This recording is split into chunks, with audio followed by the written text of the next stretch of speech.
Hey, what's good, playback? I want to give Flame of Fame to Joshua Greer Jr. I used to know Joshua Greer Jr. back in the day before he signed with Top Rank. Was able to get a few interviews with him, show him some support on his social media, shouted me out a few times. And this guy got all the way up to like number one. I believe it was the IBF and the WBO. He was ranked pretty high, number one and number two. Did a video on that some time back, but I like the fact that this dude is humble and he's a guy that in his loss, he ain't making no excuses at all. He's just owning up to the loss. He realized that he didn't make adjustments quick enough and it cost him late, although he did go the distance. Every time he got knocked down, he got back up and he did make adjustments. He just made it too late. And he's taking it as a learning experience. And that's what happens when you accept the mistake or you accept the loss and don't make no excuses, then you're able to improve and move forward. And so that shows a lot of maturity on Joshua Greer's end by having that type of response to, and that's a second loss. So he said in his interview, and I put the link in the description, and I'll put it in the live chat in a few, but he said in his interview with Fight Hype that it was a learning experience, and that this guy, I like the fact that he was saying also too that Chicago needs a champion. I forget the guy that be interviewing him at Fight Hype, but you say, yeah, Chicago needs a champion, and it made me think about how there's the type of pressure that's on certain champions because they really want to put on for their city and their state and their people and whatever the case. So it's a lot of pressure to come with it, and that's another reason why I admire these boxers too, because man, they putting their life on the line. They are, what I'm saying, putting their what you call it, their publicity and their privacy on the line. Like once you get on that level, man, it's like your life changed forever. And it's these guys is have to prove to themselves and also everybody that's dependent on them that they can stay on top. Even not to jump off Joshua Greer, but um, let me just put that up though real quick for him. Flame of Fame for Joshua Greer, because like a fighter losing, see, this is how I'm a real boxing fan, and just because somebody lose, that don't shake or break me. Like that's nothing, man. Like losses, that's life. So like when I see a guy take a loss, like let's say who recently, like we seen Porter take losses. He lost to Spence. Y'all think I'm counting him out? This is why a lot of people, um, we was easily able to, like I said, I don't want to say nothing to put y'all down, but y'all was silly with that Sean Porter stuff versus Spence. Y'all really thought like Sean Porter had no shot, and I think that's what a lot of people that's fans of boxing, they look at a loss and they think that means something like that person weak or something, or they can't bounce back. Nah, they more dangerous. They more dangerous after the loss. So like Porter, I mean Deontay Wilder's first loss, I'm actually picking him to win in the fucking third fight. I could be wrong, but I'm picking him. Like shit. Losses sometimes do something to somebody to where it's a whole different type of hunger. Yeah, Keith Thurman lost. You think I'm counting him out? Nope. No, sir. Not gonna do it. I didn't see Dillian White got knocked out for the first time, for the second time. Like, I'm not counting him out either. Anybody who counted out Povetkin, shit, flame of shame. I didn't even make a prediction for that fight. Go back and look. Because I know Dillian White be getting in there with top people, top contenders. And we're gonna get to that. What's the top contenders in boxing? And for the ones that want to jump in the chat or want to build on that, let's chop it up on that. What's the hottest contenders in boxing right now? You know what I mean? The next ones to really crack and get over that horizon. On the flip side, Santos Alvarez. And I understand, man. I low key feel sorry for the dude. A little bit. A little bit. But It's about accepting your losses, learning from the mistakes, and moving on. Okay? And moving on. I hope the guy gets it together. I heard they denied, the lawsuit or whatnot, but hey, man, it's life, man. You got to learn how to take the losses and bounce back. Prayers, belief in a good team.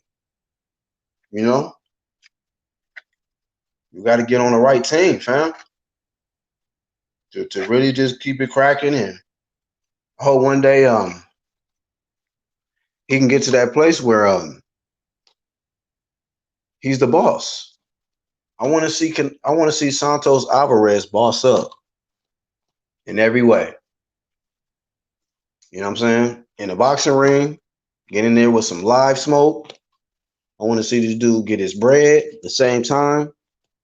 And if he win, I want them to wave that Mexican flag and do what it do. You know what I'm saying? I want him to get it all the way together.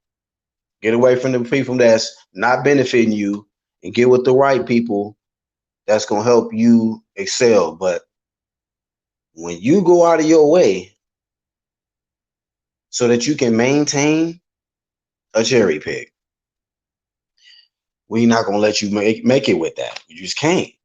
We just can't let you make it with that. I want to say flame of fame to all of the champions, right?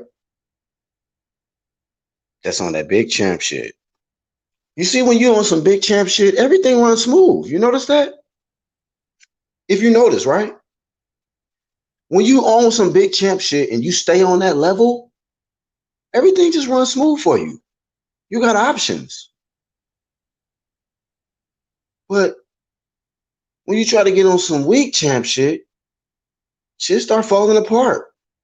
Start getting kind of just a little messy, a little dramatic, a little emotional. And y'all listen, I'm just casual BHP, but I'm just telling you from the outside looking in from what I analyze, my friend. I'm just saying. When you get on some weak champ shit happens. Shout out to my boy Deontay Wilder, but I flamed him. He started getting on some weak champ shit. He had to pay the price. It's just boxing. Errol Spence, he could have jumped at the Bud Crawford work. He went for the easy road promotions. I had to flame him. He had to pay the price. He got out with the Sharp Porter, but then he didn't get away with that out of the club in one piece. Shout out to my boy. Got love for him, but was pieces of teeth in the grass or somewhere. And we can't have that happen no more. But that's why your boy flamed him. Because I don't want it to happen no more. Speaking of Errol Spence, though, I didn't even put the Charlos in this topic. And shout out to the peoples in the chat. I'm going to get to the chat in a few. But Jermell Charlo, I can say to me, Jermell Charlo channel is pretty litty. You feel me? Ringside with the Lions is pretty litty. In his most recent upload, I was looking at they had some footage of Errol Spence because he was watching Errol Spence as he's training for Danny Garcia. Big champ shit. I got respect for Errol Spence getting in there with Danny right after that fucking car crash. Because on some real shit, I don't want my boy to get hurt. I don't want him to get hurt. I'm not saying that the nigga can't handle himself, but I only wish he would have took the tune up. But with that being said, it was only like shadow boxing that he was doing in there. But I was like, damn, is Errol Spence really going to be the same? I'm being for real. Like, man, I hope he good, bro. I hope Errol Spence get in there and beat Errol Spence for the sake of not seeing the nigga get hurt. That's all I'm concerned about. Danny and Crazy Angel, they don't give a shit. They trying to get them straps. And like I said before, welcome to the big leagues. Because for some reason, when you get that double strap, oh, they all coming. You know what I'm saying? It's a double the reward. You feel me? Double the payday. So, shout out to Errol Spence, shout out to Danny Garcia. I hope that they can both come out of there healthy. You feel me? But something tell me that fight gonna end in the KO. You know what I'm saying? For real. Let me see what's going on in the chat, and we'll continue. Drop links and all of that. Our TVA, what's good, fam? Charles, what's up? Iron Cone, peace, brother. Hey, I'm gonna get around to calling you, bro. Cornelius, what's up, man? Been a minute. Troy Killer, I see you, dog. I thought you were still alive, man. I was just trying to sneak one in with a quick flame. But if y'all here, y'all here. You hear me? Shout out to everybody in my clique, UGC, all the ones that put the hashtag and rep for your boy Casual. BHP back with the crack. Really black, a tune-up? Wow, you should sound really like them fanboys. By saying I want him to get a tune-up? Come on, think about it, Cornelius. This man was thrown from a car, bruh. This is not about saying that Errol Spence not supposed to get in there and get the smoke. I said it if you may came in late. I said I give him props. Like, he on some big champ shit. But I'm just concerned. His head bounced, bruh. Teeth came out. That ain't nothing light. So I don't fuck that fanboy shit. I'm talking about just real life shit. Nigga, I don't want to see no goddamn what you call it, what you call it? Not Adonis. Apollo Creed type shit. I don't want to see that, dog. See this little light-skinned Puerto Rican nigga standing over him, and that nigga over there twitching and shit. Hell nah, bruh. Fuck you talking about? You know what I mean? Like, I wouldn't say shit if he didn't have that accident. And that's my word. If he went from the Sean Porter fight and right to Danny with no accident, I'd be like, nigga, hey, whatever happens, happens. You feel me?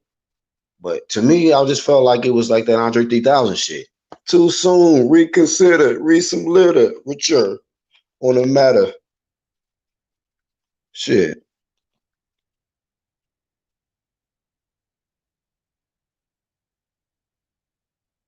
TK. I don't care. Be shocked, nigga. I'm a real nigga. Be shocked, bro. I'm gonna tell you what it is with me. You know what I'm saying? I'm not trying to see a nigga slump. I ain't trying to see the nigga slump, bro, in the ring. You would have been mad. Okay, be for real, Cornelius. You would have been mad if Errol Spence would have got a tune-up. You would have been mad. What you mean? He just unified. Like, niggas be acting like Errol Spence barely just got a belt or something. He's just unified. You should get a tune-up after that. Like Troy King know in the chat. When you go from, you saw what happened to Keith Thurman? That nigga went from tough fight to tough fight to tough fight and got fucked up. Holla at your boy. What's up, Black? What's going on, Cornelius, bro? It's been a minute. What's up, man? Yeah, I know it's been a minute. It's been a pandemic minute. Yeah, you've been deducting as a pandemic, nigga. Hey, man, I'm shocked at you, man. I had to jump on. Why you shocked, bro? Why you shocked? I'm so shocked at you. I just pushed my next appointment by 15 minutes. Well, give me that smoke, man. Give me the Because, smoke, man, as many guys you done flame for that type of talk. Now, don't get me wrong. I know he had the accident, wore off the bam. I understand that. But I mean, he can get his ass whooped by a journeyman as well as Danny Garcia and be sitting there messed up on the ground. He knew that in order to make the money that he want to make, he got to go for the big fish. And Danny Yeah, of said, course. "I'm hell. Right. He can get beat up by Ugas or Sean Porter and have Come the same on. outcome." Don't bring up Ugas. He didn't want that word. Let's not get into that. We're gonna say that for But later. but I'm more upset when you say he should have took a tune up. I'm like, Black saying a tune up? All right. So What? shout out to my nigga Troy coming in. Hey Troy, is there something wrong with me saying that I felt like Errol Spence should have got a tune up coming off this accident? Unmute your mic promotions, my nigga. There we go. Is it something wrong with me saying that I felt like Errol Spence should have got a tune-up coming off this accident? He said he ain't want no tune-up. I know that, but as a boxing fan, is there something wrong with me saying that? No, nothing wrong with you saying that. Do you feel like that would have been a smarter decision, though? Huh? Did you got just caught on my live just now? Hey, get your audio up a little bit Say it again. so we can hear you better. We got to get your audio up a little bit so we can hear you better. My audio on my. Hold on.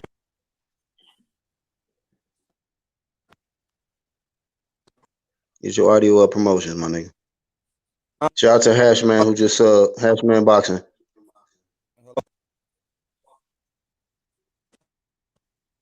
I mean, goddamn, he can't. He don't fight Crawford. He a duck.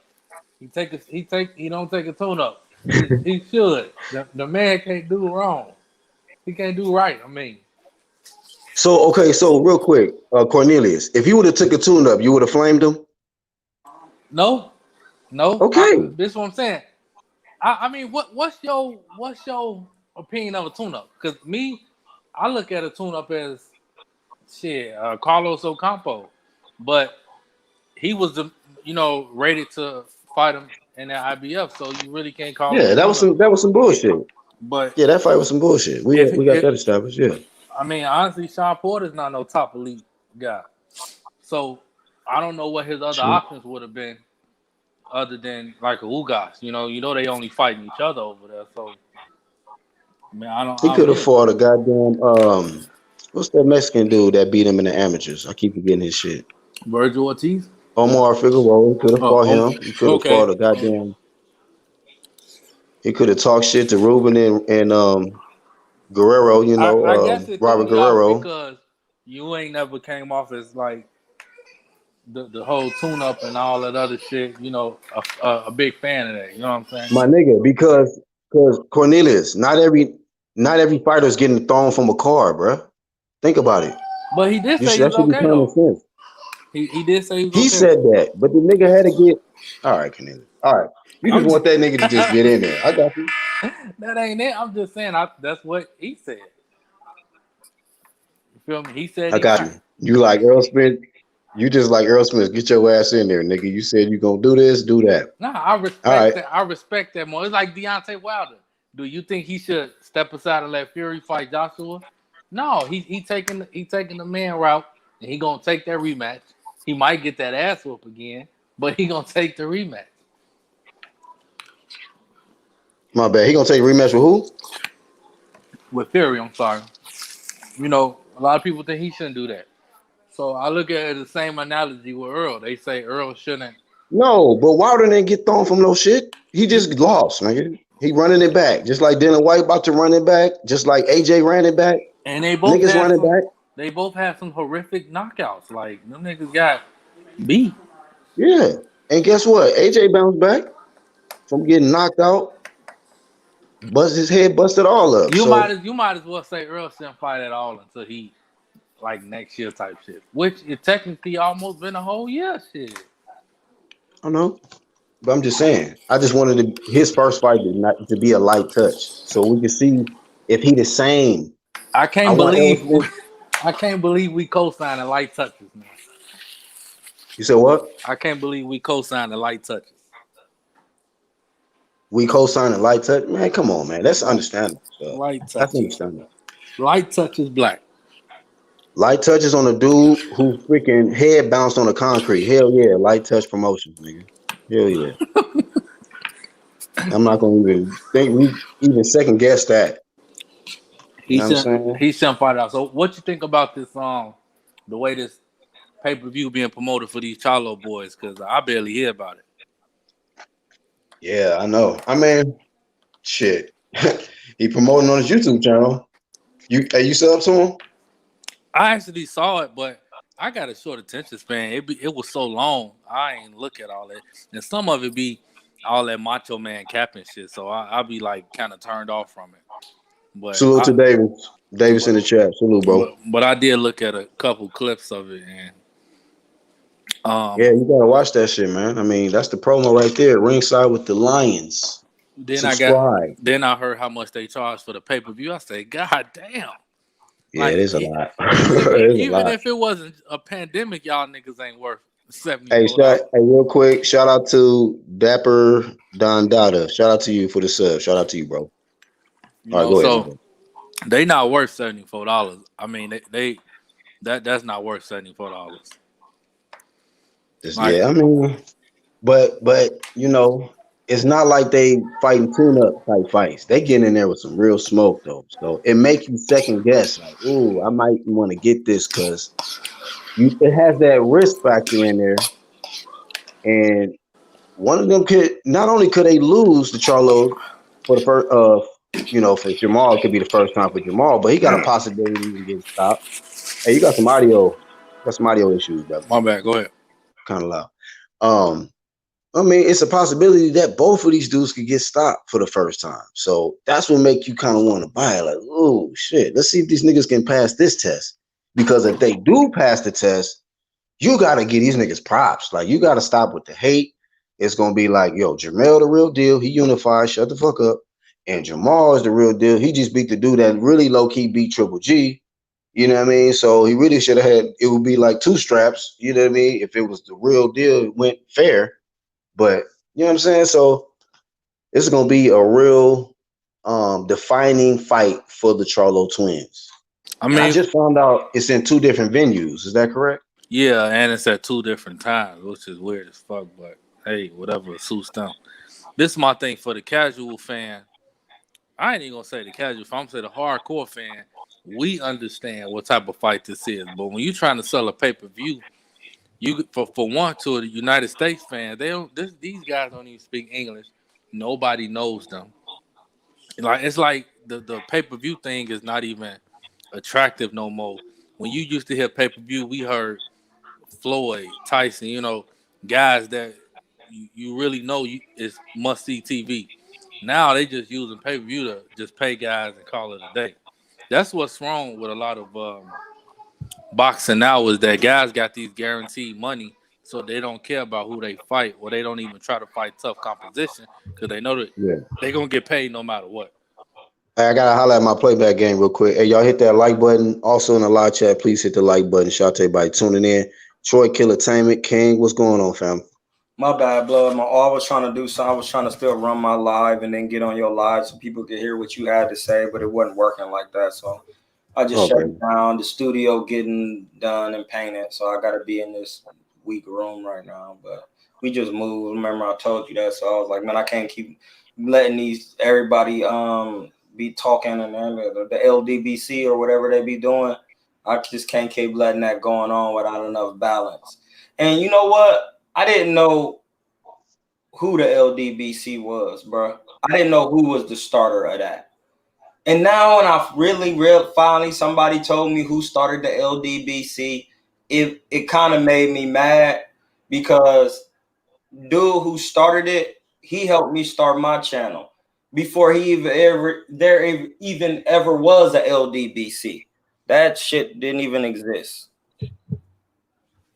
When I met Cousin, him and Tao Business helped me put together my joint because there was like people making too much money off you. So I do thank him for that. And then after that, whenever he started what he started, that's cool. But now your people running around just making false narratives and not in caught wind of what they doing. Listen, do what you want to do, but don't act like creating false narratives is not what the ESPNs and the mainstream media do. And that's the problem with these black folks every time. They keep running and try to do what they slave masters be doing. So they not doing nothing different from the ESPNs and the mainstream medias. The LDBC, yeah, y'all. Kevin is the one who started you. My homie. Yeah, he helped me start my joint. I talked to other bosses and everybody running behind Cousin. And now he done let his little group of gang or whatever then get out of control. And I get it. Y'all trying to help other people with racial bias against black fighters across the board. I get that. But in the light of doing that, you can't start doing the same thing ESPN and the other people be doing. You following the white man again. Because now you got other black fighters who fight for other people, for other promotional companies, and now you creating false narratives about them. Because boxing ain't on the mainstream platform like it really is no more. They crumbling, bro. It's only on Fox and ESPN right now. Everybody else is about to be gone. We see it. We know that, right? Yeah. So what is they doing? What they doing is they taking food out of other people's mouth, because a lot of casual dummies who don't know how to sit down and watch what's going on and not follow media, they follow this and then they don't buy pay-per-views and tickets to another black fighter's fight. When the LDBC is supposed to be lifting up black people as a whole, not just the ones for work for PBC for real. Because if you really want to keep it real, Al Heyman from Cleveland, that's my neck of the woods. So right. Ohio still run boxing. Ohio running all of this with Floyd Mayweather. That's why Devin Haney and Russell ain't fighting. Because Floyd telling these niggas what to do. And Floyd was one of the best fighters of all time. I disagree with that. Yeah, you can disagree all you want. I ain't here for you to disagree. Fanon said it. He was the LDBC. I don't even know who the LDB. I don't even keep up with all that stuff. Yeah, well, I'm telling you, well, if you don't keep up with it, let me inform you what be going on out here on the ether. I don't even think I care. Yeah, well then just let me cook then if you don't care. Cook, brother. Right, real quick. Hey, Cornelius and Troy. Yeah, real quick. Let me tell you this, Floyd running it. Hey, real quick. Let me let y'all know. In there with Gary Russell. Hey, Troy, real quick. Let me let y'all know, man. Both of y'all my guests. Just y'all keep it respectful. But y'all hear each other out and all that. Y'all can cool and debate or whatever, but just keep it respectful, please. I am. I hope I am. All right, cool. Yeah, I'm here to give bars. To Black that. man about to cut my head off. No, that's just Troy. He passionate, so. No, I don't want you to take it the wrong way, Cornelius. Nah, it's cool. I was just laughing at it, but yeah, no, listen, I don't mean no harm, family. But I'm telling you what's going on. You don't you just told me you don't pay attention to all of that. Well, let me tell you, because I do. I pay attention to all of it. The biasness, I pay attention to the ESPNs, because when you read and you understand how to control certain things, you have to master the negative and the positive, so you can get the whole truth. The man Non said it himself on his blog. Oh, I'm gonna tell you how it was going. Everybody in the LDBC is with Errol Spence. What is everybody with the LDBC is with Errol Spence. They speaking against Terrence Crawford. Now, when Gary Russell called out Terrence Crawford was ducking. But then when Devin Haney called out Gary Russell ducking now. So now I'm kind of confused, because everybody ducking Gary Russell, but now Gary Russell ducking Devin Haney. Terrence Crawford, who's clearly will put Gary Russell in the bag, respectfully, bro. Come on, man. RIP. Man is 5'4". He fight at 126. Respectfully. Who is the LDBC? Hey, come on, Cornelius. Let me real quick, and then Black could tell you who the LDBC is. Because it's not all of them. It's the Aki TVs, partly Dante's Boxing Nation. See, and so y'all know, it be other people that come to my channel talking about LDBC. It ain't me. Yeah. Not me. All right. I talk about whoever I want to talk to, because some of these people don't be out here like that. I really box and I really be out. Right, so I don't try to make my name off them. You know what I mean? So that's just Black speaking for himself. I don't need. That's why I put them on my titles, and I don't do that.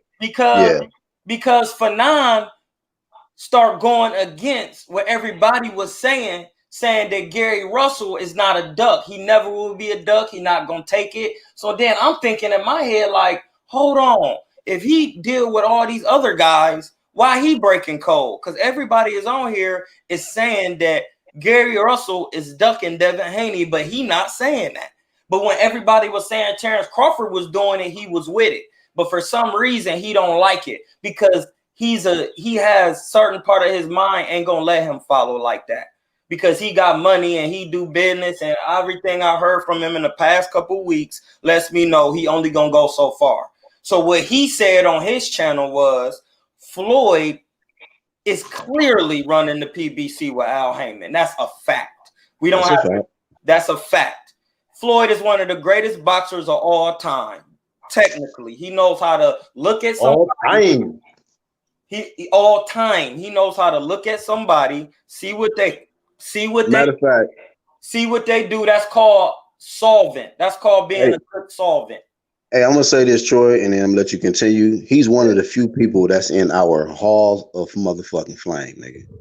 He in that thing. Go ahead, fam. He definitely gets the garlic butter. He gets the OG, which is the original garlic butter gang gratuity award because he older than me. So I got to give it to him. I learned all about the business from watching Floyd's moves, and to say you disagree is no different. You would disagree with how Floyd ran his whole career because that's how he's running the PBC right now. Because technically, he knows what fighters can beat what fighters because he's the best at breaking fighters down and putting together and winning.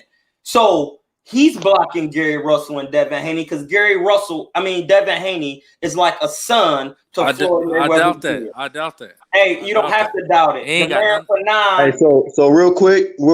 Hey, we not at 30 views right now because some of y'all ain't hit that like button. So hit that like button for us. All right, go ahead, Cornelius. Go ahead. So I don't think Floyd or Al got anything to do with that.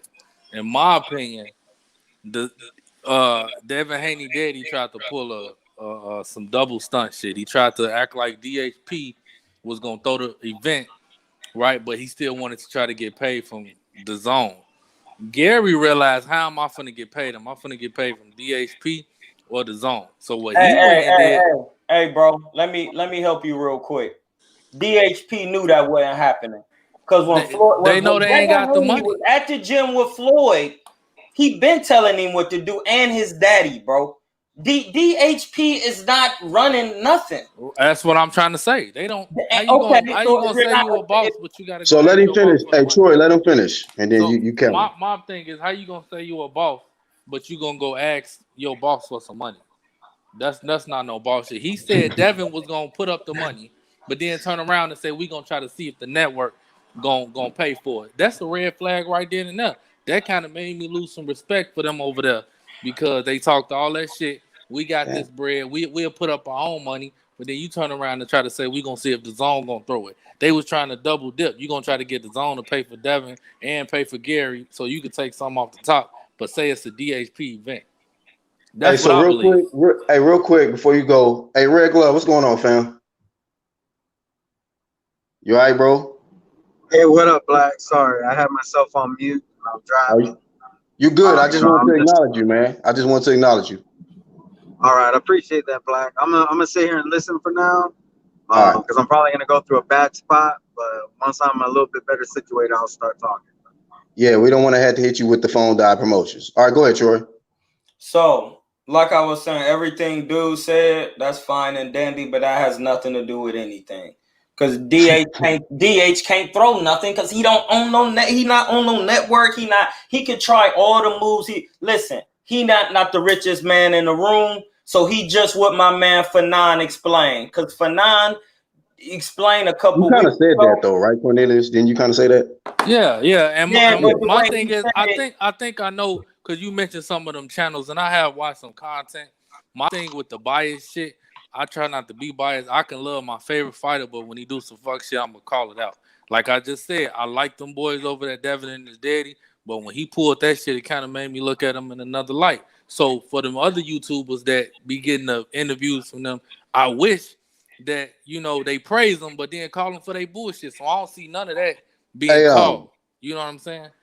I really want to jump off the Gary Russell, Devin Haney shit because I'm not interested in that topic. No, I just need to get this off because, dude. All right, go ahead. So, like I was saying, Floyd is running it, And Floyd knows his daddy can do whatever he want to do and try to do all that, but he not the richest man in the room. And from listening to what Fanan's saying, because he's a high-level negotiator, that's what he do. That's the business he ran with him and his father. He explained it all on his channel. Just go on there and watch it. Shout out to Fanan, because he taught me a lot. What he's doing something in negotiating. Floyd is doing is called the cat's paw, which basically he's the puppeteer. He's telling DH what to say, just like he telling Errol to say 60-40. Hey, man, just tell them if you want to fight 60-40. I guarantee he ain't going to want to do that. He going to say 50-50. You think Floyd don't know that? You think he don't know to tell DH, hey, when they say this, say this. Hey, I gotta bounce. I'll holler at y'all boys. Yeah, bounce. Hey, Troy. Good work. We going to keep finishing. Because dude, why you dissing my guest though, dog? That's the homie. Dude kept cutting me off, and then he wasn't even saying nothing. He cut me off. Troy, he wasn't all that, bro. He was sitting there quiet, letting you rip. Bro, I just wanted him to get some points in. He cut me off to say DHP was trying to run a move. We all know that. Yeah, but that's my guest though. So tell him to bounce, bro. I invited him. So it's cool. If I drop the link, if I drop the link and they jump on, that's me. That's my peoples. It's good. He mine too. He still gonna get the same work. That's the thing. Ain't none of this personal, bro.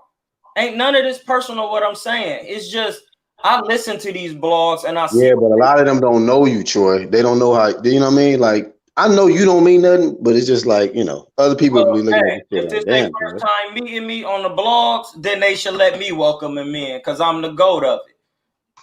And they need to go back and watch some of my old stuff because I'm kind of tired of doing this with them and then all these other blogs, not to mention I be donating to these blogs and they be blocking me from donating to them. Bro, you gotta let that go, Troy. Like I'm just saying, like, have you ever heard of nothing that corny though? Like, I've been there already. Okay, because I that's what I'm saying. I'm not into that. I don't even know nothing about that. If I'm donating to your channel because I want to keep hearing you cook, and then now I can't donate no more. So now I know what I'm saying makes some type of sense. When you somebody, listen, if Floyd is blocking the Devin Haney-Gary Russell fight, which he clearly is because Fanan explained it, Floyd understands that technically that fight is not good for Devin Haney. Because Devin Haney is a boxer and so is Gary Russell. And Gary Russell has a higher IQ than Devin Haney. That's a fact. He was an Olympian. Devin Haney wasn't. So I'm just saying if Floyd is blocking that and then I just go on the internet and I see that the winner out of Errol, Spence, and Danny Garcia is going to fight Sean Porter when he already fought both of them and Bud is still going to be left out. Who do you think is blocking it now? You hear that silence? That's a body, a dead body. So what about my topics, man? Let's get on my topics now. So we can get on your topics, but that good. Hey, my nigga, let's get on my topics, bro. I get it. You just came off your live. You just came off your live to my live. So I started my live on my topics. What you want to talk about? You want to cook on that or shout to Greer Jr. I talked about Joshua Greer Jr. who got the Flame of Fame. I like the fact that he's humble. He's in camp right now. He's training with Shakur Stevenson, trying to get that good work in, trying to bounce back from that second loss.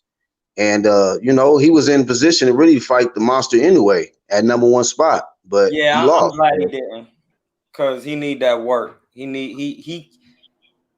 a decent fighter, but like that's the thing with Top Rank. They the best matchmakers in the world, bro. Once they know you good at something, they keep you doing that, and then they keep you away from these other people. But then they do know people who could fight anybody. Those are the Shakurs and the Crawfords. But I already knew when I seen that he would start having problem knocking people out, because at that high level, ain't no knockouts like that.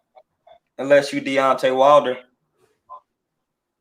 Greer is good, bro, but he definitely should be around the Shakurs, bro. Definitely. I'm with that. And then what's your thoughts, man, on the denied, fucking lawsuit and all that with your boy Canelo. What's your thoughts on that? A lot of It people is wasn't really emotional a right now. denied lawsuit. What he did was he misnamed the people who he was supposed to be speaking against. So you think he still got an opportunity? He still got a chance to make that work for him? Man, y'all didn't read. Y'all got to read the whole thing. What happened was the paperwork he filled out to create the lawsuit. He had the wordage, the verbiage in the paperwork wasn't all the way correct. So that's what denied him the leniency to keep going forth with his lawsuit. The lawsuit is clearly attainable in there. But once he go back to the drawing board, because Oscar already said it, yes, this was a minor hiccup, but I am still looking towards what they're going to do after they clear this hiccup up. They're going to reinitiate the lawsuit once they get the corporate jargon or the judicial jargon in the frame paperwork. Once they get that together, they will be back on Oscar De La Hoya. That's what I be saying, man. This business of boxing and judicial law and all these other things in this country is so misconstrued, you can get lost. Canelo, his lawyers worded something, a couple things they named Oscar De La Hoya and DAZN, and that's why it got dismissed.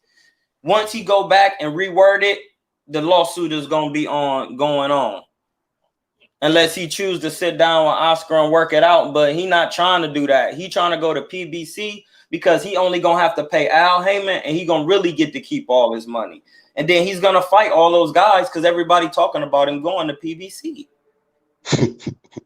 So everybody who said Canelo was ducking, you can't duck nobody on PBC. Because here goes, son, let me just tell y'all this. When I was at the Virgil Hunter gym and all these fighters was kind of staying away from each other. That mean the Lamont Petersons, because they on one tier, the Andre Bertels on one tier, and all these other they on different levels and different. Andre Bertels said, listen, they brought us all in a room together, all of us. And they said, listen, y'all all gonna fight each other. Y'all gonna win, y'all gonna lose. But we gonna get you right back in there and y'all gonna get paid. But we got to get these fights going because the networks see the talent there, but we got to put y'all in there against each other. That's out of Berto's mouth, bro. Shout out to Troy King for coming on and dropping heat like usual. Bro. Hey, you know what? As casual as the niggas I am, I've been fucking with, man. Niggas been fucking with me for a minute. Who? I've been knowing you for a minute, so just let people know. Like they might think like, this is your first time on here or just a few times. Like I've been knowing you for some years. No. Only the real channel because everybody else feel like I'm gonna take over their channel. And yeah, I do get, I'll be talking my ish, but that's all the love. We're gonna work on your guest manager shit. That was kind of fucked up you did to Cornelius, but it's gonna be love next time. So bro, I don't want Cornelius to feel like he can't come back on and shit. He probably was offended. It's not even my channel. If he if he was on my channel and he was saying something stupid and you checked him, I don't even care, bro, because I'm not here for the games, bro. Listen, I see what they doing. They probably getting checks for putting out all this false narrative stuff. But when you got to be careful. But I feel like he was agreeing with you in a lot of that. He was just wanted to have his perspective, while you were saying, I was pretty much agreeing with a lot of the same. Y'all was saying a lot of the same stuff. I don't know if you did. He said the sue was strategically worded this way for the zone to abide contractually obligations. Yeah, real talk. You gotta have them words right on them papers, bro. Papers. You talking about with the contract? Yeah, them contracts, bro, and he worded it wrong, and that's what violated not the contract, the initial. So who the fuck was in charge of doing that? Like who messed that up for Canelo? The lawyers. What kind of lawyers do you got? It's a minor mistake. It can happen, bro. It can happen. Well, that's That's why they gave him a deadline to amend it, right?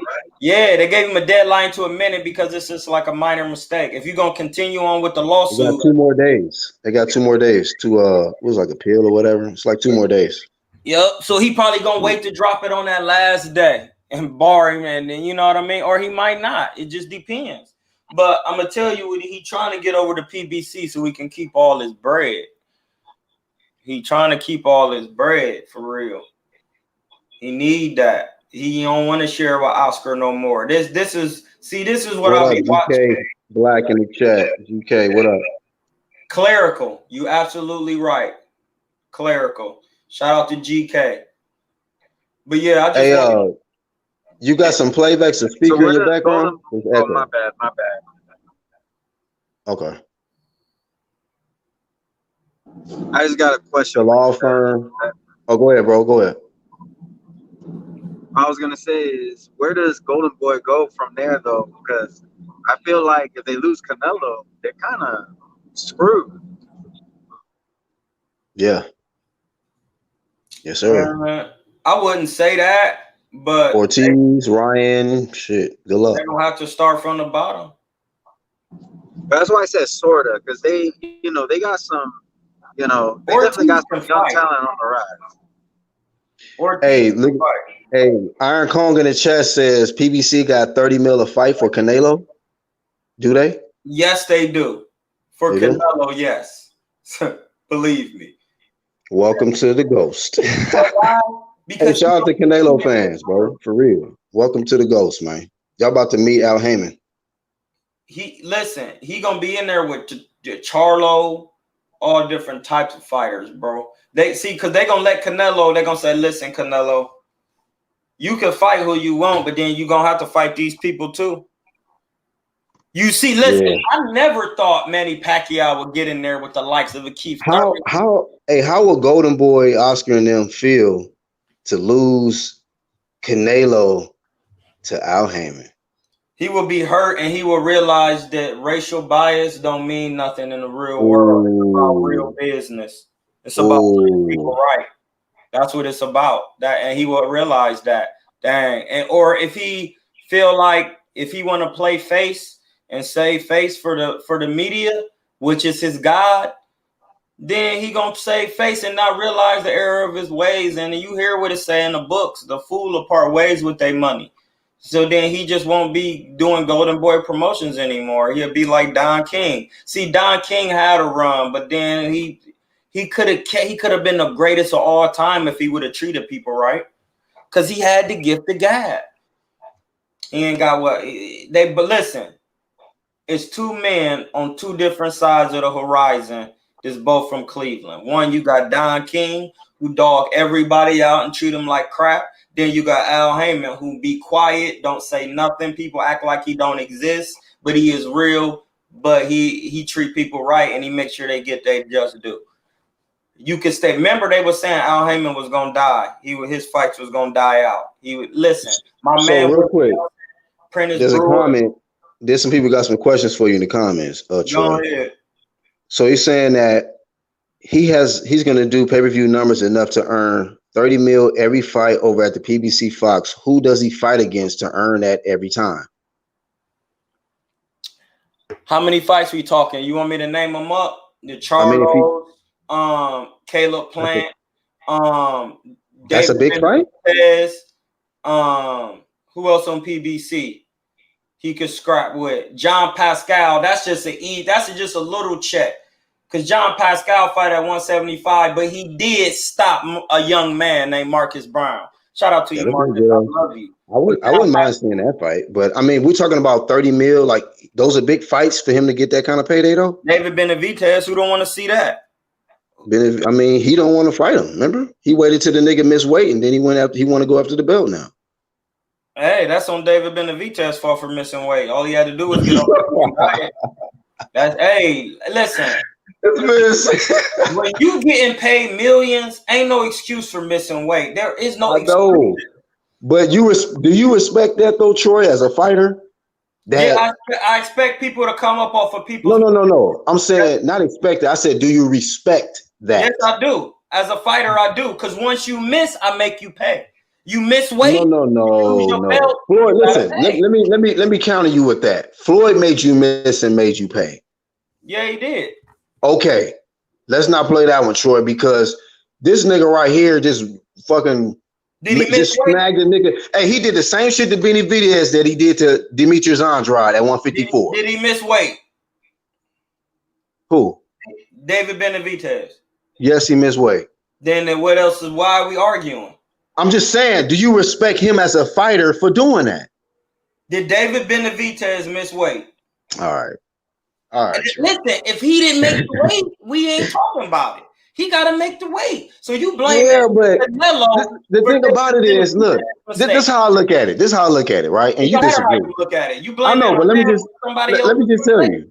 Let me just tell you. This is how I look at it. Like, you don't want to fight this man to get the belt and earn it. You rather go get his belt because it's an easy picking. Like, oh shit, yeah, he missed weight. Now let me go get his belt. He did that to Andrade when he got stripped. He didn't want to fight him, but then you wait till he gets stripped, and you want to go after the belt. To me, that's sucker shit. Hey, keeping it on. Hey, call it what you want to call it, bro. I'm casual, but I'm just saying that's sucker shit to me. If you miss weight and you lose your belt, I ain't got nothing to do with it. I need it. Give it. Miss weight. I don't get him. Listen, he don't even deserve it. Oh man. And that's what y'all don't get with this boxing. Hey, that's real talk, reality boys. That making weight, bro. You don't need to get paid. You get to make weight. It's people like Luis Collazo who never get the money that these other people get, and he always on weight. I digress from that one. Hey, but bringing smoke in the chat. Reality Voice says, funny how Wilder was getting less than $2 million until he got involved in other networks. Wilder was getting less than $2 million until he got involved with other networks. Yeah, because you gotta have more streams of income. That's just common sense. Like one network is not going. Listen, I'm explaining like this because I'm literally been on my. But you know what it is? He's basically kind of like a low key jab to the body at the whole Al Heyman because you're talking about like all this. You know, it's a good decision for Canelo going over there. Whoop-de-whoop. Like, why not? He wasn't getting all this tremendous money for Deontay Wilder. He only had $2 million. Because Deontay Wilder is a black fighter in America. Do we got to keep talking about that? And on top of that, you can shop Deontay Wilder to other networks because some people not watching fights because they don't watch fights on ESPN, but some people watch them on Showtime. Deontay Wilder. Yeah, but it's a certain. Okay, my bad. Let me let you finish. Yeah, real quick, because Joe Budden said this on his podcast. As an artist, why can't I put my album, my shit out on Def Jam, on Universal, on it, and y'all just work together and promote it? Why can't I do that? It's mine. I'm fighting. See, this is why we confused right now, because Al Heyman is about ownership. When you're an owner, Al Heyman will let you fight on ESPN, whatever, because it's just all money. It's just all money at the end of the day. Deontay Wilder should be able to fight on Showtime, ESPN, because them is all bags. But he only going to get $2 million if he only fighting on one network, because that's only one network paying him. Because he only bringing in this certain amount of numbers, because it's only on a certain amount of premium TV. But, yeah, well, okay.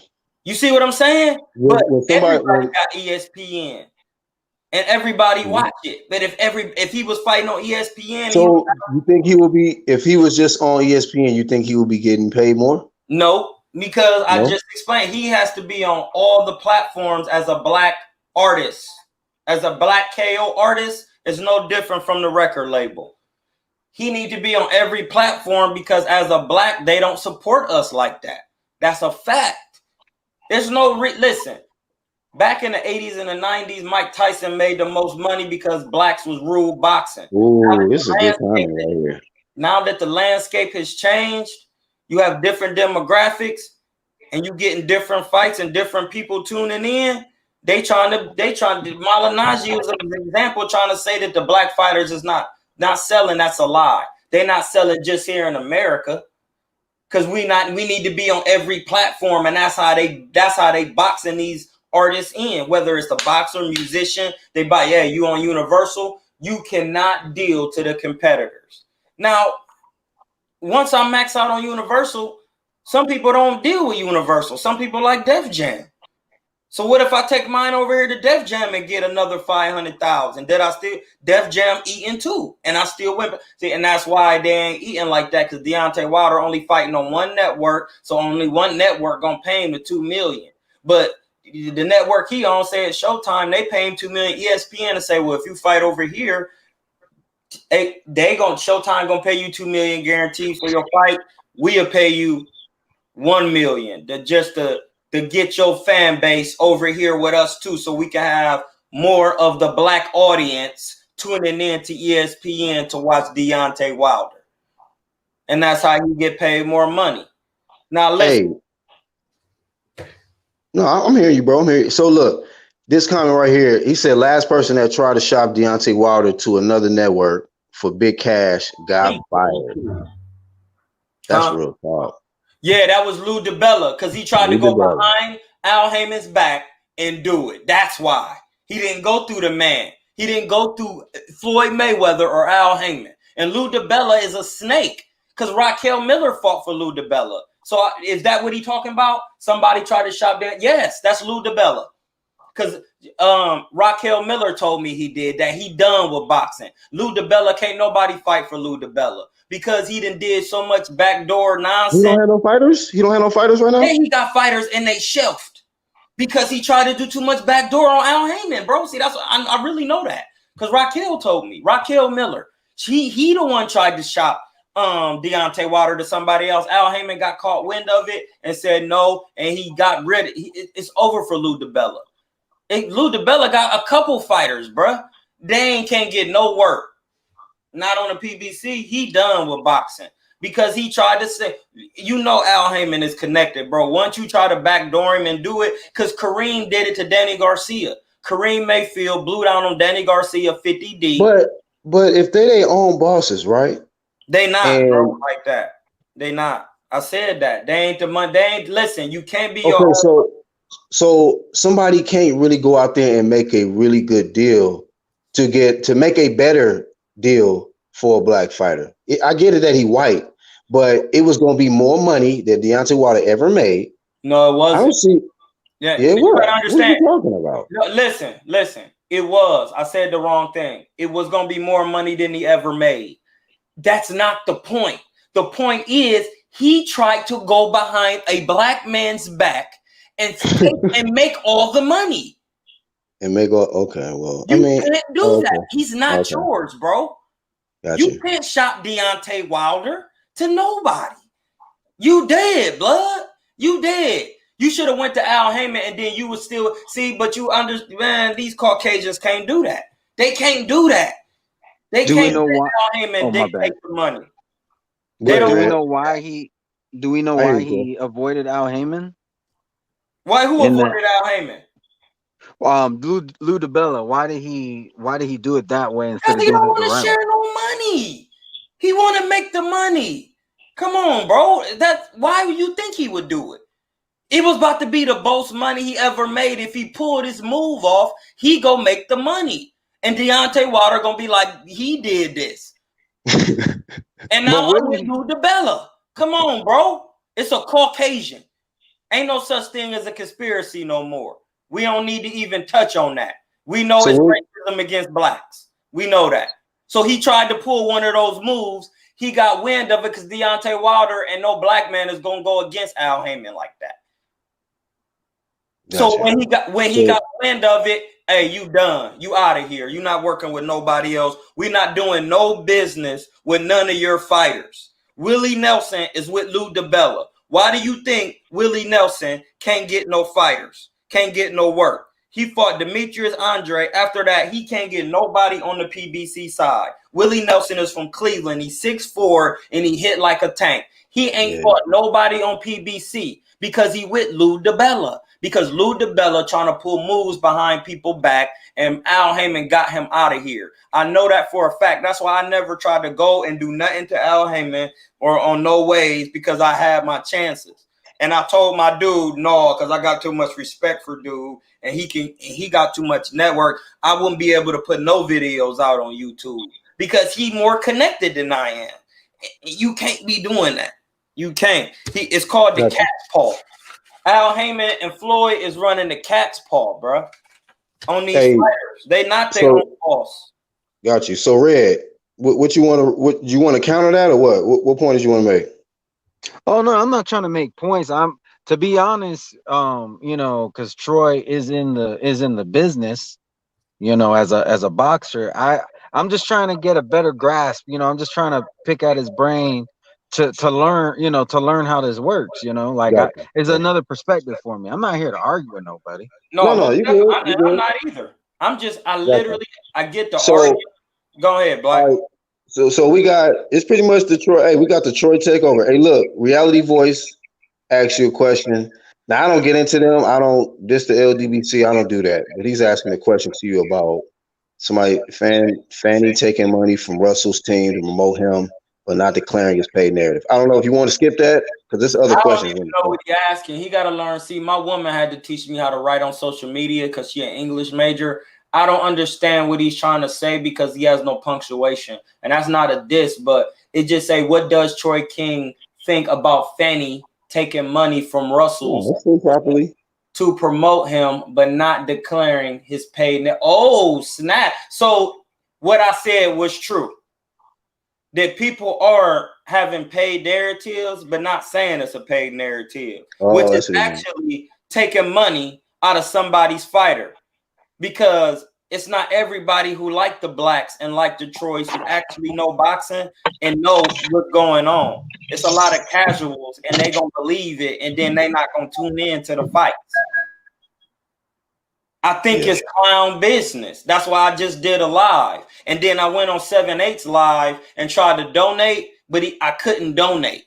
Oh, that's a challenge you blocked from. Oh, no, I ain't I'm blocked from Finance for donating, or somebody blocked me to where you can't donate. Or maybe you got to be a member to donate. I don't know. But I thought once you go in and then you see the $sign, you could donate to anybody's channel, right? You should, unless you block. Yeah, well, people are blocking me from donating to their channel. Yeah, they don't want that currency. They don't want that support. Well, what I find is a lot of times, like you say something and they disagree with it and they block you. And my understanding is, because, you know, when you do a super chat, you hit that $sign, you are allowed to, it allows you to like do a highlighted comment. So if they block you from the account and you can't comment, essentially it's not going to let you do the super chat either. You know, that's that little money sign. Right. So they're turning down money because they don't want to answer questions, but they taking money to lie. Damn, don't do it to them, dog. Don't do that. So you don't want my $3 because YouTube holds your super chat money for like 30 to 60 days because people could take their super chat money back. So they keep it to make sure before they send it to you. So you block me from sending all the super chat money. You used to block me from sending that extra $3 because I don't just be doing one comment because I know they got to read the joint. So I done been donated to like $12 in one day. Just 3 because I only do it in 3s. That's my code. 3s and 4s and certain numbers. So I did it to that, and now I can't even donate. Cornball. That's what it is. Corn. So to your question, the LDBC corny for that if Kevin gonna let him do it. That's corny. Because you taking money to be a slave. To not be an owner. You're not an owner. You're not a boss. That's not what bosses do. Bosses don't take money to create narratives. Bosses is about ownership. That's what they do. You can't edit my creative because I'm an owner. And 100% of the advertising go through me. That's what Joe Buttons do because he makes millions off of podcasting. He's the best podcaster besides Joe Rogan and hands down, and Noriega. Them is on a black level. So what you saying is they slaves. These people out here are slaves. I'm Aki TV. Same thing. You Muslim, you should be ashamed, dog. Oh shit. Like what you making money, bro, to build your channel, to create narratives? Is that what they doing? Oh, some of them. Is that what they taking money to create narratives? That's what I said, and that's what he said. And when you Muslim, that means you taking money against Allah.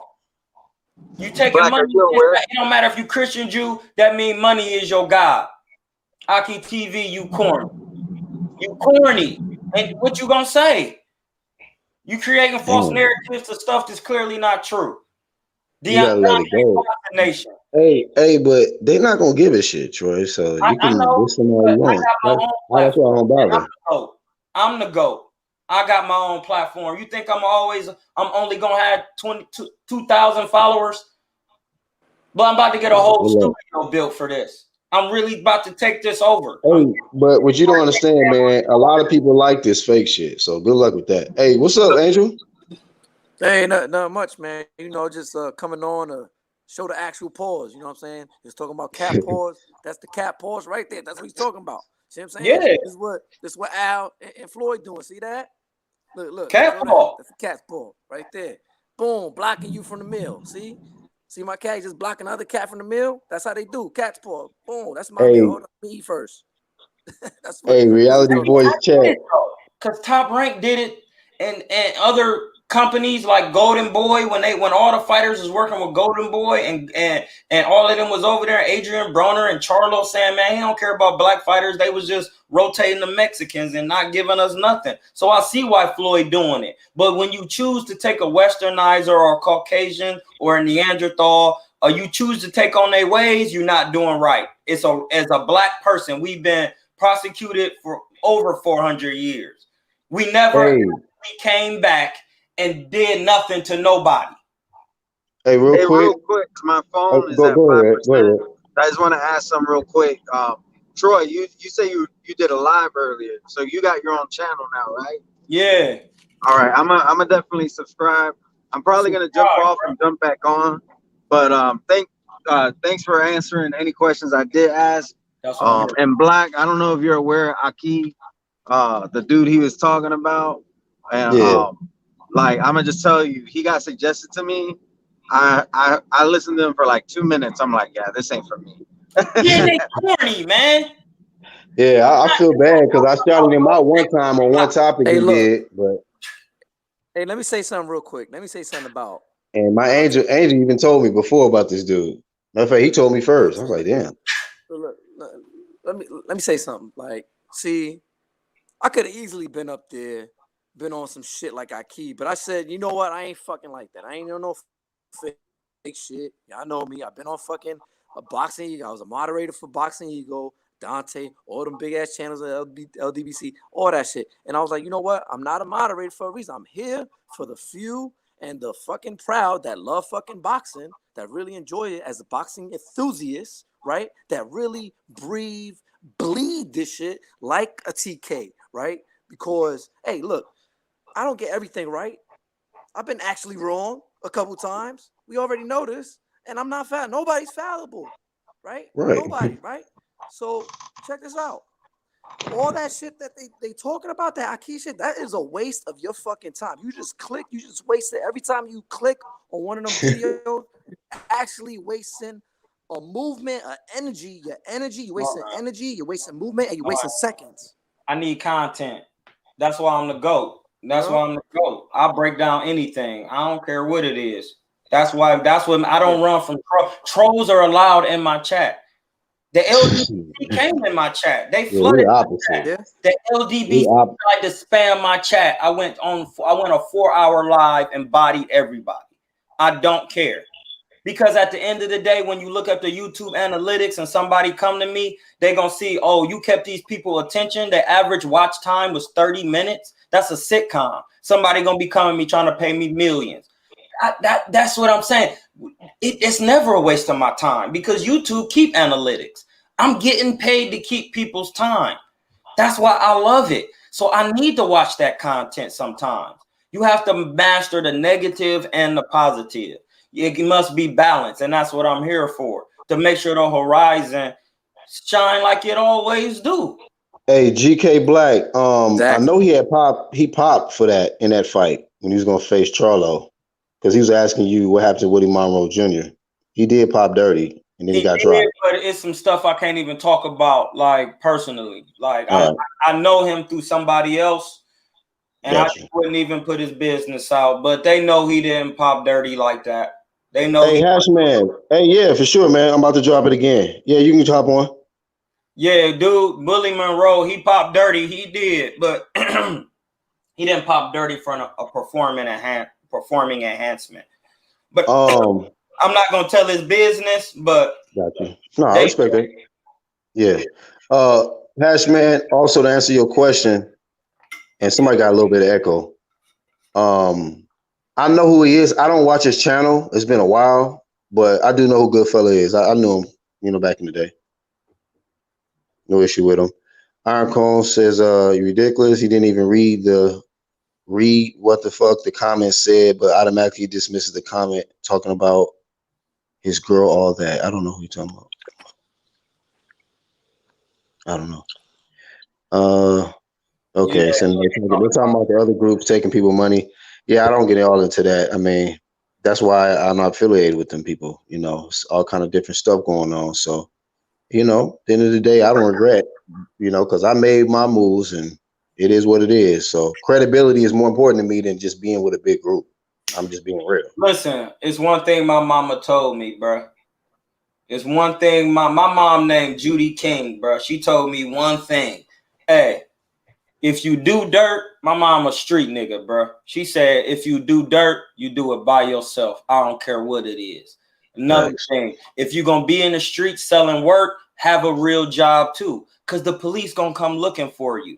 And you need to be able to hop back over the fence and have something to say that you have money to spend.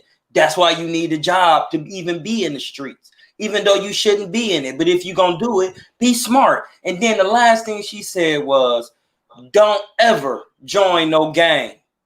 You a leader. Because when somebody up a pipe and pull out a strap, everybody in the gang gonna run their opposite way, their own way. So why would you join? Everybody ain't gonna huddle together and say, shoot all of us. They all gonna run. So why even join the gang? Man, anybody who looking to join something, to do something, they a clown for real. You a clown. You a clown, bro. Especially as a black man. You definitely don't do that. Yeah, you get with other black men, but you have your own word, your own say. Hashman, what up? What up, bro? I'm good, man. I came from Troy King's channel. Yeah, man. Appreciate you coming through, man. Yeah, man. I respect everything what you guys are saying, man. I agree, man.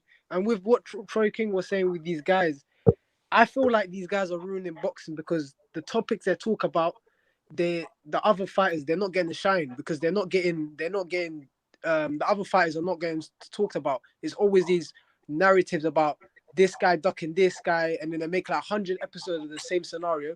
And where's the post-fight reaction? Where are the fighters? Where the talks? Where the real Where's fighters? the breakdown?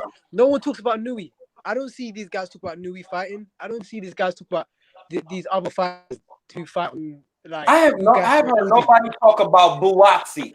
Nobody has ever said. Who gonna say something about Buatsi?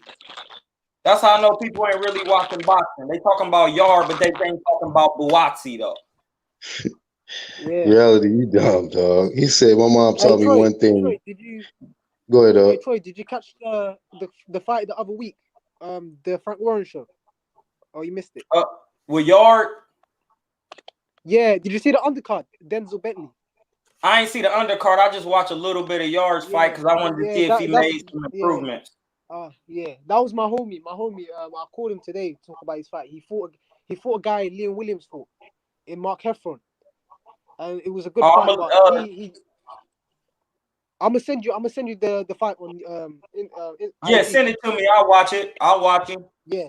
All right. Yeah, you know how to break shit down. So after I send you that stuff, you can tell me what he's good at, what he's doing. So he's a southpaw. You know the crazy thing, I get that all the time. Steve Nelson be asking me to break down some of his people that he fought. Like Not the last dude he fought. The last two people he fought. The last dude before this guy he just fought. He had called me and said that the same thing. I'm gonna send you this dude. I want you to watch him and tell me what you think. And then I was like, I appreciate that because he's my. Me and yeah, him I do that, same. bro. I have no problem doing that. I love to do stuff like that. I definitely help young bro out because that's what I'm here for. Yeah, bro. Yeah, he's only had 17 amateur fights, so he's not really experienced in terms of fights, but he can really fight. The guy he fought had 95 amateur fights, so it was a big difference. And the guy, my friend Denzel Bentley I think he was 13-0 with 11 knockouts, so he was knocking everyone out. He was fighting, and a lot of guys thought he was just a puncher, but he showed that he can box from the outside and he can fight. Oh yeah, I'm gonna watch, dude. I'm gonna watch him, and I'm gonna tell. And listen, I'm gonna tell you exactly what he's doing, and I'm gonna tell you what type of fighter will give him problems. And he could listen, or he could do whatever he want to do. But I'm not here to just down him and dog him. But if you ask me to break him down, I'm gonna break him down. Yeah, bro. Give me your honest opinion. Everyone's got honest opinion. You know what I mean? I like it because for me, even when I box as an amateur, I don't like people telling me, "Oh, you did this good." I know what I do good. I want to see the mistakes I do, so that correct me. You feel me? I'm the same way. I got you, bro. Just DM me or give me his name, and I'll start watching him. Respect, bro. Respect. No respect to you, bro, for even asking that, because that's the thing that keep me humble when people asking for my boxing opinion. And I just want people on these channels to know that, like, if these people say they their own bosses, but if Floyd tell you the rules of the game, it pay the cost to be the boss. So if it pays the cost to be the boss, if you ain't the richest man in the room, you're not the boss. So that means Donald Trump, that's why he running rampant. Because he took no campaign money. So when Barack Obama taking campaign money, he can only do so much because you can't run a country off of somebody else's sponsorship. Hey, I gave you that money, do this. I don't care about black folks. You do what I say. I'm making sure you was president. Donald Trump came in as a billionaire. What you gonna do? And if anything go wrong with America, he could say, I'll front the money. And America gonna pay me back too. Because I'm fronting it. I'm a billionaire. I'm Trump. So you gotta realize Floyd and Al Heyman is running this. And Al Heyman is the networker and the overseer, and Floyd is the part of the money man, because he acquired most of the money with the face. He's just the face. Okay? Floyd, the face of PBC. Floyd is the face of PBC, and he knows the most about boxing. Yes. So by saying that, he knows every fighter in the PBC, who they gonna fight, when they gonna fight them, who they not gonna fight. He'll make you wait 8 years before you fight somebody. Hey, that's real shit. I remember he said in the interview when they asked him about Errol, Spence, and Crawford, he was like I said before, we're not gonna do that. We're not gonna do that right now. I told people that. And if he said that, why is everybody acting like Errol Spence trying to get work with Terrence Crawford? He's not, because his boss told him, hey, bro, you're not doing that right now. I'm Floyd. I sparred you. I was on your top. Pause. I sparred you. You're not ready for Terrence. We have other things for you. We're going to get you paid first, bro.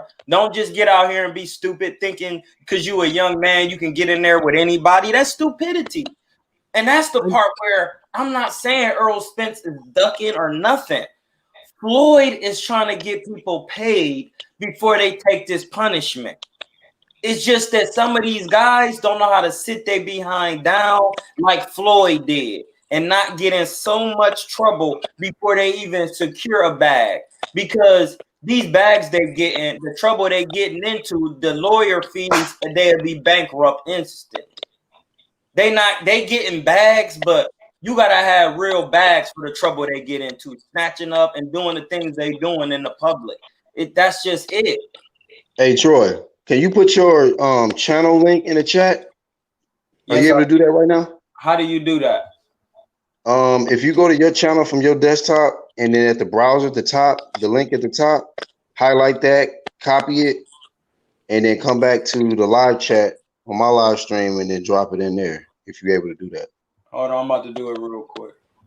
Somebody asked in the chat. They said drop your link. It's good, blood. I'm about to get it. Yeah. I know what you're talking about. Let me add to that point. Let me add to Troy King's point what you were saying as well.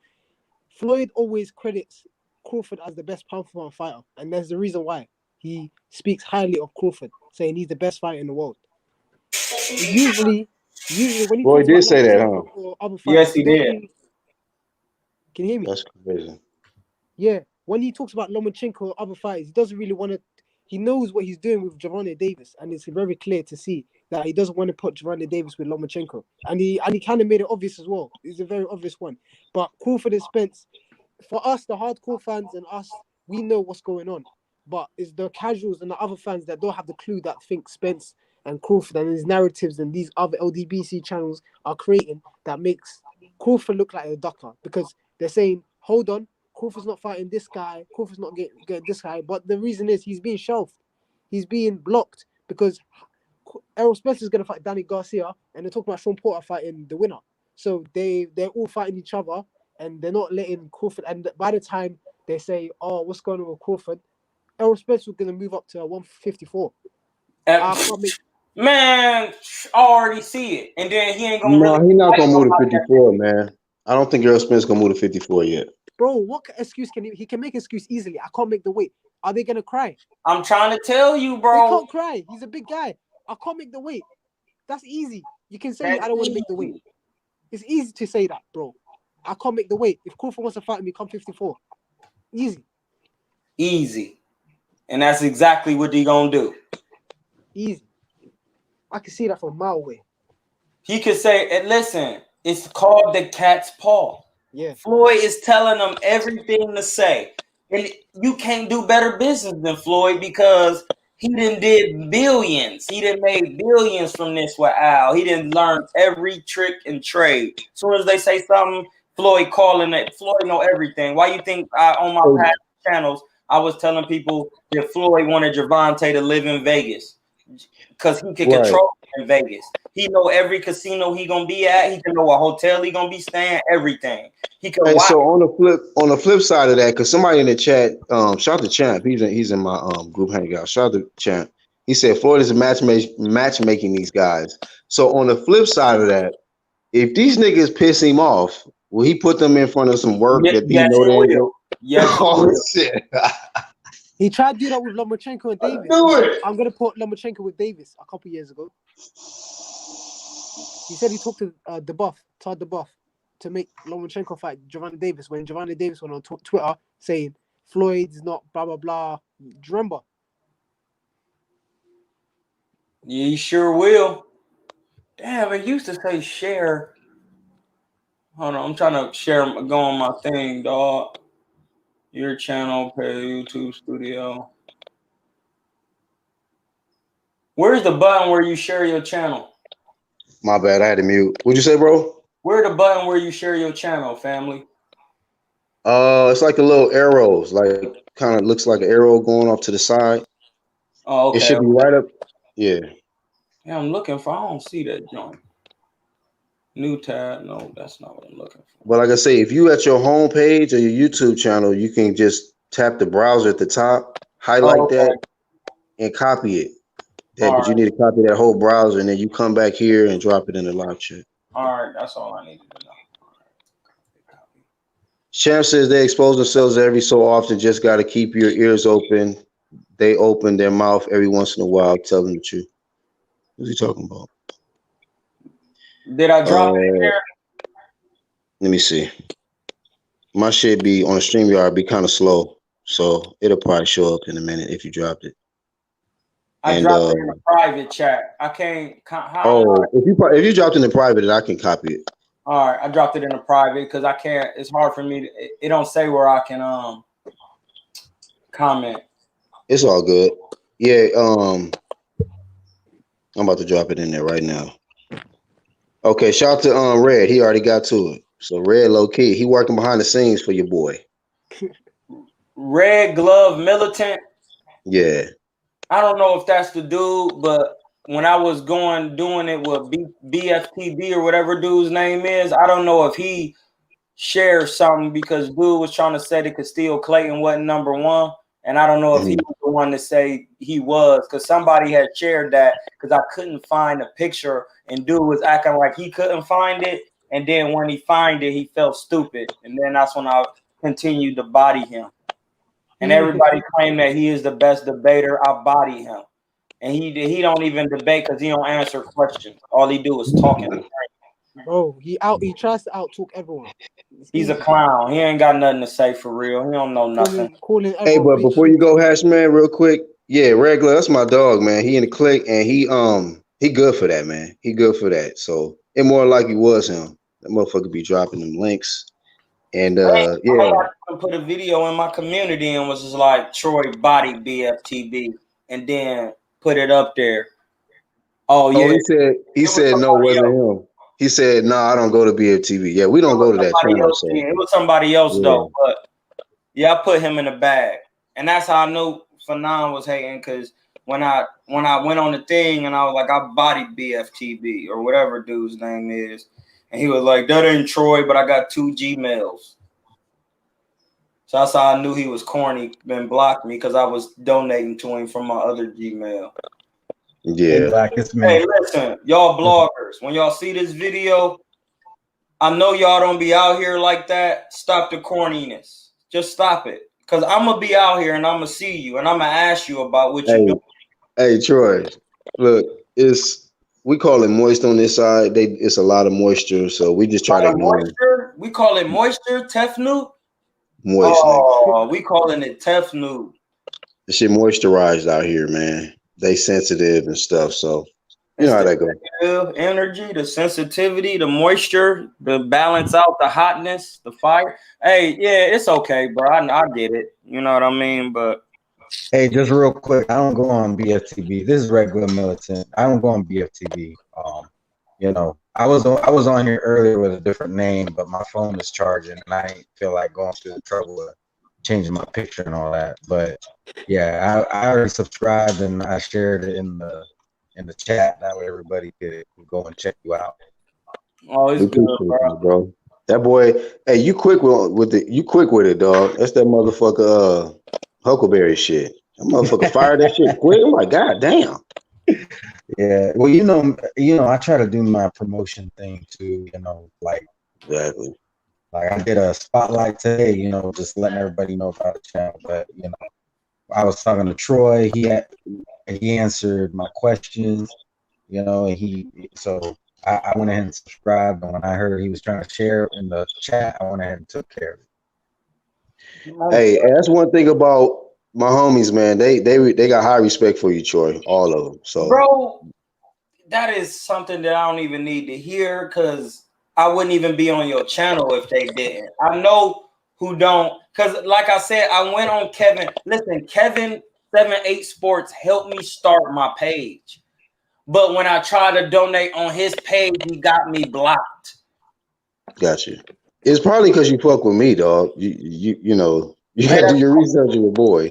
Huh? Y'all got street beef? Nah, hell no. That's corny then. That's corny. Nah, then what we doing? What we doing? I mean, it's just different on this YouTube shit, man. It's different. Yeah, I agree, bro. I don't even go to them. I don't even go to them dudes, and they got me. I haven't been to them channels in I don't know how long. So I'm just saying though, like, listen, I think matter of fact, Ego blocked me, I think, when you started coming to my channel. And I think that was right when y'all first had y'all little issue or whatnot.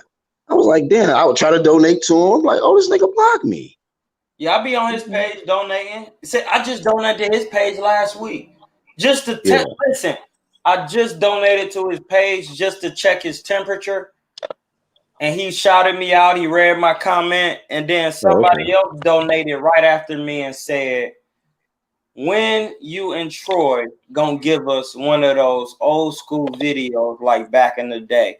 Dude didn't know what to say. He was when I donated and he seen my donation, he was flustered. He didn't even he was kind of like, looking at the, you know how somebody do something in the chat and you trying to read, but you talk, but then it threw off your train of thought. Because that nigga forgot to block you, dog.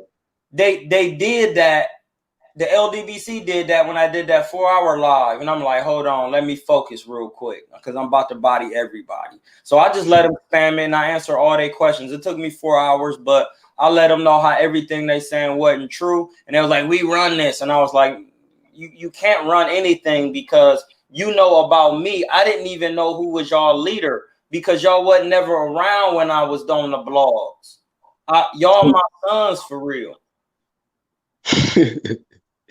Hey man, hey, I'll be keeping 100. I was raised by Troy and a few other people when it comes to this bro. You did your own thing, but I know people who was raised by me, and because the people who wasn't raised by me, they do their own. Don't tell them that, man. It's a lot of people out here trying to take credit for your boy now, but I'm just saying you was one of the few people I was watching and learning from when I started doing boxing talks. So I gotta give you credit. Thank you. I'll take that. But I ain't gonna say you my son, but I'll say it that way because I got too much respect for you. But I'm a student. When somebody said that to Ego, he was just on the thing looking at the question like, and then he was like, "Oh, I wish I was there." Like when they asked, he was like, when he read it out, he was like, you know, I don't know, and then changed the subject. You know why he don't know? Mumble rap. Hey Troy, I remember when you said that Golovkin was a fraud a couple years ago, and everyone was saying he was a killer, he was knocking everyone out. But when he started to step up against Danny Jacobs, and then he fought Canelo twice, and now he's trying to fight a mandatory, and he doesn't want to smoke with Andrade, or he wants quick money and only wants Canelo for a payday. Now we know what type of fighter Golovkin really was. What kind of payday he want now? He ain't doing shit. Yeah, man, because Golovkin, the narrative over Golovkin was crazy. They was calling this guy the best middleweight ever and all this crap, saying this guy's just knocking everyone out. I remember he was doing that, and then they was also doing that for Kovalev, and then what happened was Dre came over there like a real boss, took his 3 fights at 75. Yeah. And brutally beat Kovalev, and they tried to say everything they could that hurt HBO. Then Floyd left, that crumbled HBO.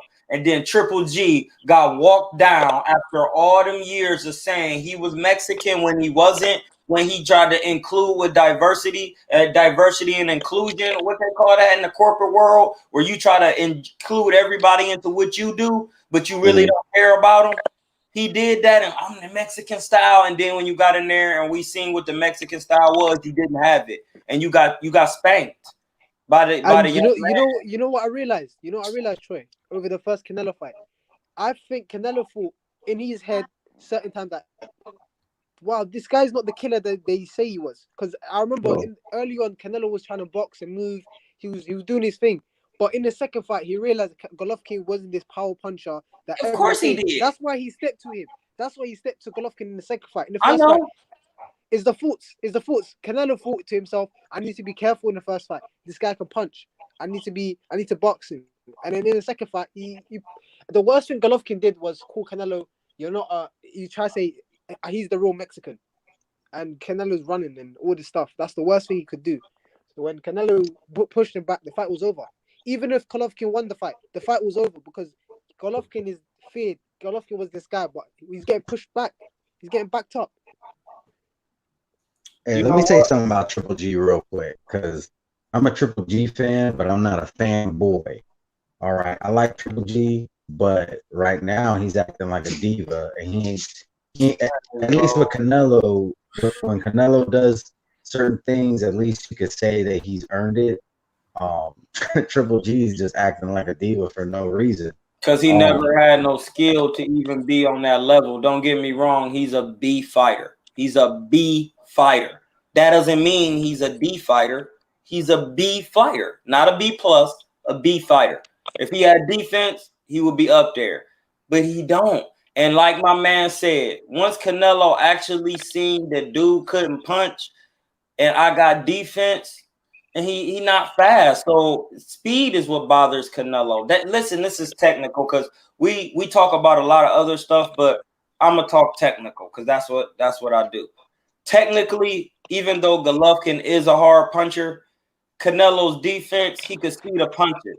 But why didn't he walk through Floyd like that? Because Floyd was faster, more accurate, and had more craft and more defense. Even though Canelo can hit Floyd, he could never hit him clean, and Floyd can actually touch that chin. And when you touch that chin, if you don't have to be punching as hard as Golovkin, but you know, I'm not gonna take too many of those directly on the chin from somebody of the likes of Floyd Mayweather because I'm gonna get broke down. Yeah. Golovkin ain't got no accuracy, bro. He ain't doing that. He ain't accurate. He only throw one type of jab. He don't check hook. He don't pull counter. He just throw the straight jab, pumping it, and backing up. If he would have check hooked and knew how to slip right, slip left, and bend his knees, he wouldn't have beat Canelo, but he would have been closer. Canelo got too many dimensions. He boxed in too many dimensions. He boxed at like 2.7K. He ain't quite 4K because his feet still kind of slow. But against another slow-footed fighter and in the right ring, he gonna beat you. And at this time, it don't matter if your feet slow now. Canelo is comfortable enough to where if you don't have defense, this is why ain't nobody gonna really beat him for real. You have to, except if we're better beat. You have to have. What about Bivol? Bivol don't got no shot. No, because he don't move his head, bro. And this is why y'all don't see it. Y'all just think, well, if he do these things, it don't matter because Canelo's defense is so good. He can neutralize people before they can neutralize him. So he is willing to come forward, catch your punches, and find out what you're doing. Bivol like to jump in and jump out when he fight. So Canelo gonna put pressure on him. That's gonna stop him from jumping in and jumping out. Bivol don't move his head. He don't check hook. Soon as he jump in, Canelo gonna slip him. He gonna see that he a counter puncher. He gonna see that he's not the better man. Hey, Troy. Yes. I think he's gonna have trouble Bivol for the first 6 rounds. Then when it gets to because Bivol for the first 6 rounds, he's got good distance. He's good at time. That's what I just said. Yeah, exactly. Yeah, that's what I just said. That in a championship fight, Andre Ward said the actual championship fight start from round 7 to 12. So while coming forward, winning rounds with the jab and not letting you hit him, after the 6th round, when he finally figured it out, because everybody know the plan. Because when you go on the zone and watch Canelo talk about, when you watch Buddy McGirt talk about him break down a Kovalev fight, he said, listen, we know the plan. Canelo wants to get in, go to the body, get him tired, stop him. I didn't want Kovalev just to go straight back. Well, Buddy McGirt, why didn't you tell him about the check hook, bro? You didn't tell him about that one time. Because when you check hook, you're not going straight back. You're going in a circle. Not one time did he check hook. Every time Kovalev threw his right, Canelo threw the hook. It don't matter what you do in the first 6 because his defense is better than yours. If you standing too tall, he gonna start looping punches. If you getting low on the inside with him, his defense is better than yours on the inside because he's shorter and he get down low. He gonna start breaking you down eventually. You know you can't stand in front of Canelo. What you gotta do is you gotta have the skills of Floyd. Don't nobody in boxing today got this and the confidence. Floyd. And the confidence. Somebody said this in the chat. Somebody said this in the chat. If only Canelo was as confident as Troy, but you get your confidence from watching Floyd and shit. The real. I got my confidence from watching the last part of my confidence from watching Canelo because I know Miguel Cotto is experienced and I know he be hitting hard. I know he got a good hook and I know Danny Jacobs be hitting hard. Floyd fought him first, though. Floyd fought him first. And I know Triple G be hitting hard, and Canelo took a clean right hand from Danny Jacobs, slightly rolled it, and went back to the corner. I was like, you all right? Yeah. Come on, man. We do this. Come on. Yeah, I'm good. Come on. It was nothing. Let's work. Like, when you see stuff like that, I learned that from Canelo by having a good poker face. Because I don't even still know if anybody's actually hurt him. Like that poker face went out the door when he lost the fight. What'd you say? I said that poker face went out the window when he lost that fight against Floyd. That shit was red face. Yeah, go ahead. That's because Floyd can actually hit that button. Listen, Canelo is fighting who he wants to fight right now because the fights that are presented to him are not it's not worth the 30 million that he wants. That's all I'm saying. Like he's gonna fight these guys, but when they're worth the money, you can't pay Canelo 30 million to fight somebody who ain't fought nobody for real. After Demetrius Andre beat Derevyanchenko and get some money, Canelo gonna be looking to scrap with him. Remember, everybody said it's me again, but you mean Jamal Charlo. Jamal Charlo, him too.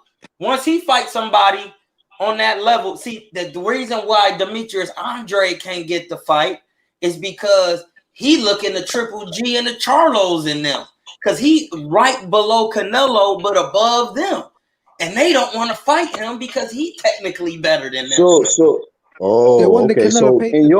So somebody who's a pro, you feel Andrade is technically better than Charlos and what, Triple G? Yes. Did they ever check on him? Yes. Oh wow. That's a fact. We know that.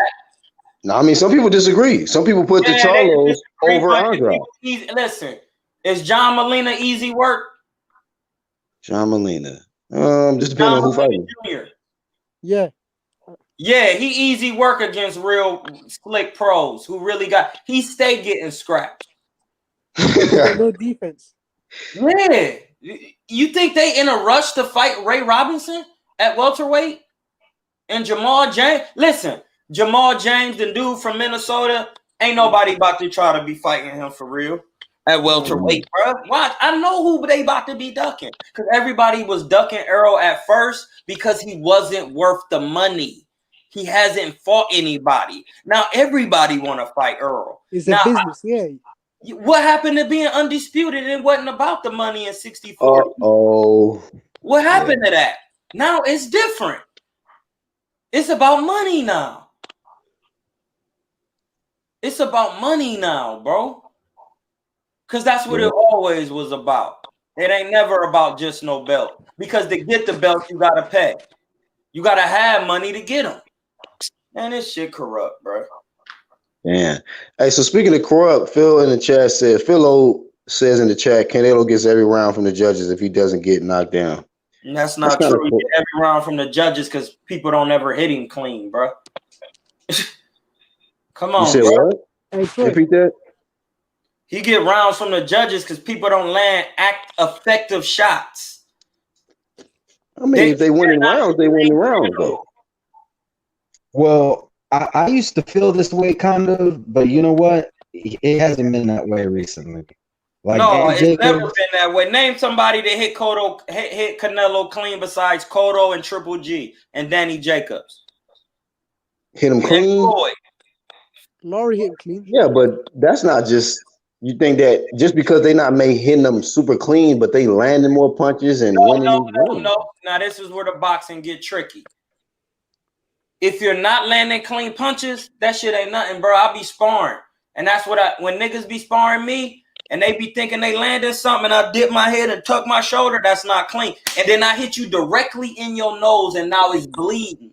So one direct shot, right? Say somebody land one clean shot, but the opponent might land 12, 13 shots that's not as clean, jabs or whatever the case. That's don't count for nothing. That one, it's clean, effective punching, and jabs and power punches are held on two different scales. That's why, because pillow-fisted fighters will run around the ring and throw jabs and say, "I hit you with 1,000 jabs, I won." No, I just went to your body, and you could take body shots, but I threw nothing but power shots and hit you. You didn't win. Because you didn't throw a variety of punches. You only threw jabs, a la Triple G. He only get in the ring. Every time Triple G fight, this how I learned this. I thought he still beat Canelo though in that first fight. Just throwing a lot of jabs and no, but he didn't throw no body shots. You cannot win a fight throwing a lot of jabs. That's why I just explained it, why they got the judging like that. You can't do that. That's not a lot boxing. of people is not going. Yeah, No, a lot it of people don't not gonna matter do what it. a lot of people think. I'm talking about the actual judging of boxing. This ain't opinion. This is fact. Yeah, but I'm just saying, somebody might land 2 shots, and that other person is landing shots upstairs, downstairs. That might be mostly jabs, but that's still winning.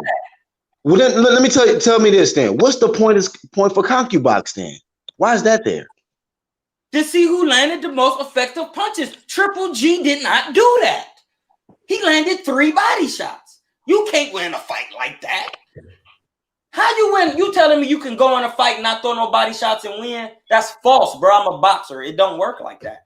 He threw 3, and then in the second fight, he threw 3. You know why? Everybody can't fight like Floyd and just be balanced, nigga. Upstairs, counter, power. You don't want to do that. Everybody can, because everybody in the 80s did it. You know why they can't do it? They don't have the skills, bro.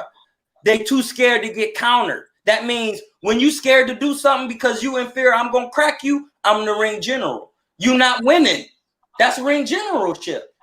That's why I be having to argue these points where I be like, he didn't win.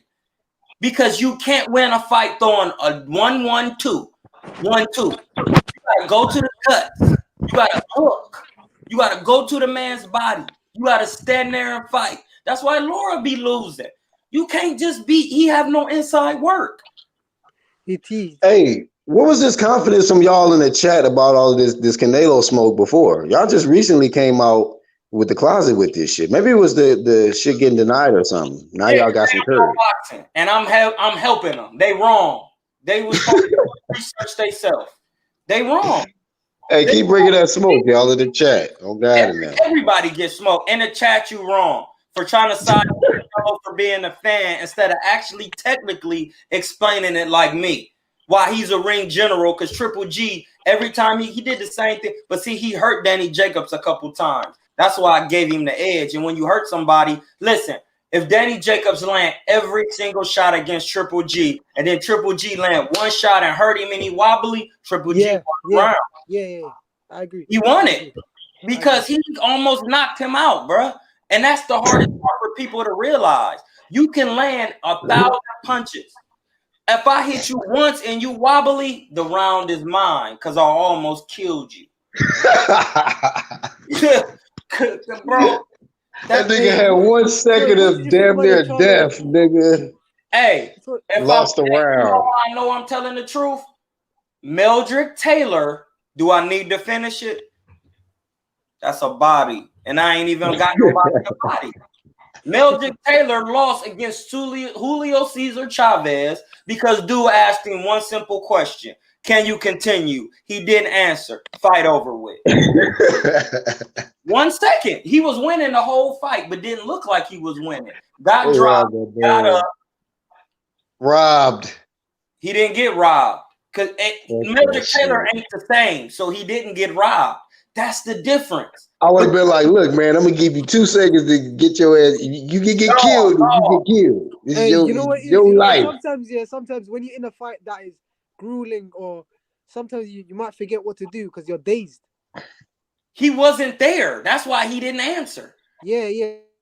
I agree. Nah, bro. But it's harsh. Nah. Let him go out on his steel. Like anybody over here saying no, y'all can have a 3109 Adeline. You can come on, Trey. I'll have a ref there, and I'm gonna ring you, and I want you to ref the. I'm gonna say, and the ref gonna ask you, can you continue? And if you say no, ain't no. You can't continue. Because not everybody hasn't boxed before that you talk to on the internet when you say whoever says nah. So be careful what you say. I understand that you fought pro. Oh, come on, Tony. No, don't do it. Reconsider. Read some litter. Go ahead. Goddamn. I ain't even trying to do all that. Like, don't do it. Gonna ring my bell because I come on saying nah. Don't do it, please. Hey, shout out to the chat. Oh God, and them. Shout out to the chat. Y'all been keeping it litty. One's in the background. Shout out to y'all too. Just casual crack. Go ahead, fam. Nah, but I do agree with half of what he says, and I disagree with half of what he says. He is right. Amateur boxing, professional boxing are different. And amateurs is just who they talking about amateur boxing. clean. As long as the white of your glove touches their face, their chest. See, that's the thing. I'm not even talking about amateur boxing. No. Let me finish, Troy. I'm saying in amateurs, that's sure. But when you go to the pros, he is correct. A power punch counts for more than a jab. So he is correct. Where I disagree with Troy is this. I'm not correct and disagree. Count for more. You can't get outlanded 8 jabs to 1 power punch. You don't win the round like that. You still lose. Your power punches have to be close enough to where you win because you're just outlanded by things that weren't power. What? Yes. Bro, what are you? You just said the same thing I said. No, you said that somebody can land one shot and because they almost killed you, they win them the round. Yeah, they do win them the round. That's a fact. You disagree though, Tony, right? No. I agree with that aspect. My bad. I misheard. No, I agree with them there. It depends on the judge, but normally, even if you're losing a round and you watch the shit out of somebody, you're probably gonna win that round because you damn near knocked them down. They're gonna swing your way, regardless of how it looked. I agree with him there. What I don't agree with is if I jab you 20 times in the face and you hit me once to the body with a hook or an uppercut to the body, you're not gonna win the round. Hey, this is a good comment, real quick. Hey, so Troy, yes, you are, bro. Philo says Cassius Clay never went to the body and threw a million jabs. Because he stopped people. That's why. I just watched Ali with Will Smith the other day, and I watched the real Ali. He used to stop people. He didn't stop everybody, man. He didn't stop everybody. He didn't, but he used to beat people up to the point. But he did. See, what y'all don't understand is Ali didn't let you hit him. See, that's what y'all not understanding because y'all only think about offense. Shout out to Lisa Bell. She said clean, effective punch and defense, effective aggression, offense, and range generalship. Canelo does that every fight. That's why he wins with the judges. If you don't land clean punches, that means I got the better D. So real quick, was Canelo losing the fight versus Kovalev before he got the KO? Yes, he was. That's why he was on his ass in the corner. My camera ain't working right now. It's probably been tunkered out. I've been on this joint for a minute. Troy, that's why I think Bevo has a chance. That's why I was mentioning. He don't. Because hey, hold on, real quick. He said who have a chance? Bevo. He fresher. Bevo? Oh. He don't. I mean, he's skilled though. All right, he got skilled. What grade do you give him, Troy? What grade do you give Dimitri? He get a C because he don't move his head. That's why I keep trying to tell y'all. He don't. You mean to tell me he beat all of those top 175 pounders and he's a C? He ain't been in there with somebody who's slick, dog. He don't move his head. The problem I don't know about that C level, fam. He don't move his head, bro. That's one flaw, my nigga. No, that's the most important flaw. Troy, see if we can not get hit to the head. Yeah, but it ain't just about moving head. His feet got good footwork. No, if you listen, Canelo don't have fast feet, but his head can still move. That's Canelo, so he got that. But Dimitri everybody can learn it. Everybody can do it. Yeah. But listen, yo, Black, let me ask. Troy big on head movement. He always been that way. Go ahead. Can we agree here? Canelo's biggest weakness is very mobile fighters like a Flora or a Mayweather. Who are very mobile that can move around him. Is that not an issue that he's had? That's he true. Used to. No, what you mean used to? It's true. He ain't fought nobody else speedy like that or move around like that. I just told you because Kovalev ain't fast and he lost every round. Yeah, but Kovalev he don't move around like that. I just told you what Buddy McGirt said. Do not go backwards. Stay on the move. If you stand still, he's gonna stop you. Kovalev stayed moving and jabbing the whole fight. That part of that boxing with Canelo, that don't work no more. That's why I keep trying to tell y'all. That's not gonna to beat Canelo, you have to have the skill set of Floyd Mayweather. That's why he won. That means you have to have better defense than Canelo. But here's the problem, Troy. Kovalev was jabbing him to death, and Bivol loves to jab and move around you. Yeah, but Bivol ain't as tall as Kovalev. Kovalev is 6'3". Beaver was accurate though. Beaver was very accurate as well. Hey, hold on, Hashman. One at a time. Go ahead, Tony. Yeah, the Kovalev that Canelo fought was the same Kovalev that got knocked out by Andre. Was the same Kovalev that got knocked out by Alvarez. That don't mean. And hold on, and to add to that, it almost knocked out by Yard. Let me finish. The same Kovalev that damn near got knocked out by Anthony Yard in the 8th round after whooping Anthony Yard for 7 rounds straight. What that mean? What does that mean? That means he was getting beat every round by an age over the hill Kovalev. What the fuck is he? Hey, bro. That's a good point. They was champions. You said Andre Ward. You said Alvarez. Then you said who else? Yard. Well, Alvarez wasn't champ when he fought him. He took his belt. Alvarez took his belt. Alvarez took his belt and he came and took it back. He took it back, yeah. Name me a middleweight. Yard was unproven. Yard was definitely unproven. But ain't no middleweight that could beat Yard. Ain't no middleweight that can beat Yard? No, there's not. I just seen Yard fight the other day. He just stopped. I don't know about that. That Yard ain't fight. That nigga ain't. Come on, bro. Yard just fought the other day, bro. No middleweight against that opponent. You saw that, and now you. I want to see middleweights go up to 175. These niggas ain't going up there. They know better, bro. It's 175. It ain't no. I mean, yeah. If Andre Ward took 3 fights before he fought, and he a GOAT, bro, come on, man. Andre Ward took 3 fights before he got in there with Kovalev. That you can't refute. Troy, listen to what you're saying though. The Kovalev that Andre Ward beat was a much. Hey, bro, I don't care when he. That's he had more momentum. That's Kovalev's fault. Kovalev was more 36, and Canelo was in his 20s, and he spanked him. What I'm saying is, you giving Canelo a lot of props for beating a dude who's on his last leg, whereas when I'm not. No, you're misunderstanding what I'm saying. Because Roberto Duran fought in 1968 and beat Iran Barkley after he knocked out Tommy Hearns. So ain't no excuses in boxing. I'm a boxer. I don't give a fuck. Ain't no excuses, bro. That's Kovalev's fault. Work on your skills. Floyd showed you. Bernard fought till he was 50, bro. What excuses you got now? Ain't no excuses. Stop giving these grown men who make millions excuses. I'm telling you is the proof is in the pudding, the sign. No, ain't no proof. Same fight. I just proved you wrong. You did prove me wrong because Kovalev, you can visually see he's not the same. He don't have to be the same because Roberto Duran wasn't the same when he fought Iran Barkley. And he still beat him. So age is not an excuse. It is not exactly. You're it's about not an excuse. So hold on, let him rip, Troy. You made your point. Go ahead, Tony. You were comparing Kovalev to elites of the elites. Hey, I'm comparing boxers. Let him finish. No, what you're doing is it's not even an apples to apples argument. You're comparing men who Great.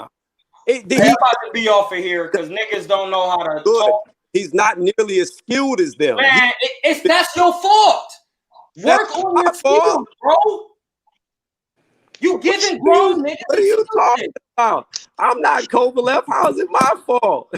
Because you're giving him excuses. I'm not giving him excuses. What I'm saying, you saying the nigga can't work on his skills. He wasn't best. All right, so let him finish his point. Go ahead, Tony.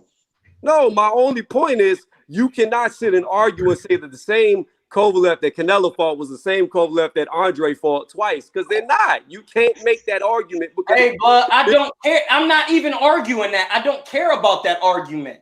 That's what I'm telling you. That's not even a valid argument. When somebody like Bernard Hopkins beating people at 48 and 50, George Foreman, Iran Barkley, Manny Pacquiao, bro, your excuse don't make no sense. You're excuses to grown niggas. Hold here. Your logic is very flawed. Bernard no, Hopkins. It's not. Oh, listen. Bernard Hopkins is superhuman. Amazing. Man, shut the fuck up. I'm out, bro. That's why I'm gonna argue with niggas, man. Ain't nobody superhuman.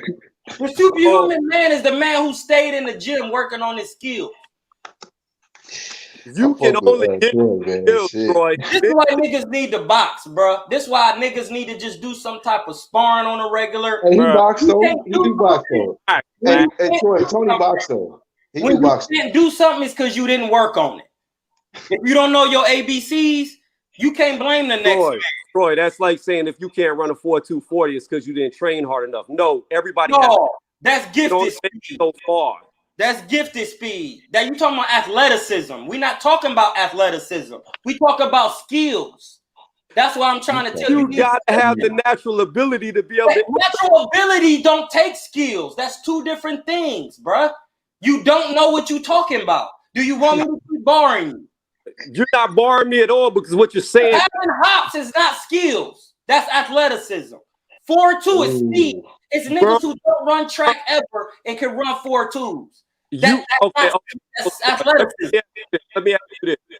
You could get you a silver gloves champion against a grown man who never fought in his life, and he's gonna beat the shit out that silver gloves champion. You know why? Because no, he's not. No, he's not. Not in a silver gloves tournament. He's not. He is gonna knock that little kid out. No, he's not in a silver gloves tournament. Only get you as far. Well, how about this? Come to 3109, and we can get to work. Well, and I want to see what you got. Atlanta, Georgia, and we can link up. I just told you we ain't got to do it. I'm in Oakland at 3109. Come to Georgia if it's that serious. I'm not flying to No. I'm the pro. You a pro? Is you a pro? Am I a pro? No, you're not. Okay. I don't go where you go. Really? Yeah. Well, I'm the A side. Troy, let me ask you. No, ain't no asking, bro. Yeah. What was your ain't no asking, bro. Let the pros promotion. What was your amateur? Let the pros talk, bro. Go ahead and hear. Let the pros talk. Can I talk as a professional? Can I put my professional word in real quick? Can I put my professional word in and tell you the difference between skill and athleticism? Because Adrian Broner is very athletic, but he has no defensive skill. Question. Just answer. No, you ain't answer no question. What was your amateur record? I had 10 amateur fights, bro. I had 32, never lost with 30. Yeah, I'll beat your ass in the ring. Then you pro, and I chose not to. So no, because you wasn't for you. Oh shit! I'll smoke you in a pro ring. I can say that because I was a pro. I done sparred against Demetrius and Amir Khan. They all got hundreds of amateurs. He done got real work in, but hey, real shit though. I like Troy. I like Tony. They're my peoples, man. Both of them. Real shit. You my peoples too. But he's trying to tell me the skill set is the same as athleticism, and it's not. What I'm trying to tell you is your natural attributes, no matter how skilled you are. That's athleticism, bro. So if you have no athleticism, that's where skills come in. Yeah. Bernard Hopkins is not athletic. He's skillful. That's why he was able to box. Roy Jones athletic. He didn't have skills. That's why he started getting knocked out. Do you still want to? Shit, why you gotta throw that in there? But everybody knows that. He wasn't fundamentally sound. He couldn't protect himself. He didn't know how to protect his chin with the shoulder. He didn't know how to play. He didn't have simple fundamentals. He's still trying to hop in and be fast. You don't have the athleticism no more, Roy. A skillful man is going to stop you. Okay. So, Troy, let me make my point right here. You could be as skilled as you want to be, but if you were God-given pillows for hands and you... Hey, we talking boxing on an elite level. God-given ability to win. If you swing your fist like a turtle and you have... see, you just talking about shit that don't mean nothing, bro. I'm done. I choose not to defer. I choose not to integrate. I'm done. Because you ain't talking about shit. You talking about something that's not even reality. I just told you why Roy Jones used to get knocked out. That ain't reality. Knocked out because he relied on his God-gifted abilities. He never took the time. Bro. I've been in Pensacola, Florida at his fucking gym with Johnny Trawick. So what the fuck are we talking about? Hey, say it with me. God-given ability is athleticism. I'm not arguing that. Okay. So athleticism. What I'm trying to tell you is there is a ceiling. One at a time. The professional was talking. You still gonna talk? The professional was talking. You just said you're not disagreeing with that. shit. You still talking. This is what I'm saying. Niggas claim they know so much about boxing, but they never want to be pros. When I said I knew about boxing, I start fighting niggas in the pro ranks. Right. So I can show niggas I really know it. Because some of my niggas fight professionally. They don't beat the niggas that they call bums. They be losing. I don't. I fought a nigga Adrian Broner fought and Danny Garcia. I smoked him like the rest of them niggas. Because I'm on their level for real. I don't get stopped in sparring by them type of niggas. Some of the niggas I seen do. I'm trying to tell you, bro. You ain't trying to listen. I get it. I understand what you're saying, but you got to understand, you're not the only one that's boxed or sparred, as you say, with professionals. Hey, bro, that ain't got nothing to do with what I'm talking about. No, but it does, because no, it doesn't. No, it doesn't. Athleticism. No, it doesn't. I'm talking about how you went around with skills. That's what I'm talking about. Is we talking about the same thing? What I'm trying to say to you. No, is we talking about the same thing? Go ahead, Tony. Tony, go ahead. Say what you're gonna say, dog. Go ahead. Here's my point I'm trying to make, Troy. Okay, you have to be born with some type of athletic ability. If you were not, there are people who are born better than others. They're more athletic, as you want to say. The bottom line is this: you have to have some ability to be able to implement that skill. If you don't have a natural attribute to be good, you're never going to be good, no matter how knowledgeable with skill you are. That's false, because I'm a boxer. Better just boxing doesn't thrive on athleticism. Boxing thrives on skill. That's why I'm a professional. Mikey Garcia pays the bills, bruh. So let me. But listen, let me. You talked. You done. You talked. Pay the bills. Hey, you talked. You done. It's my turn. It's my turn. All right, let him respond. Let him respond. You know, okay.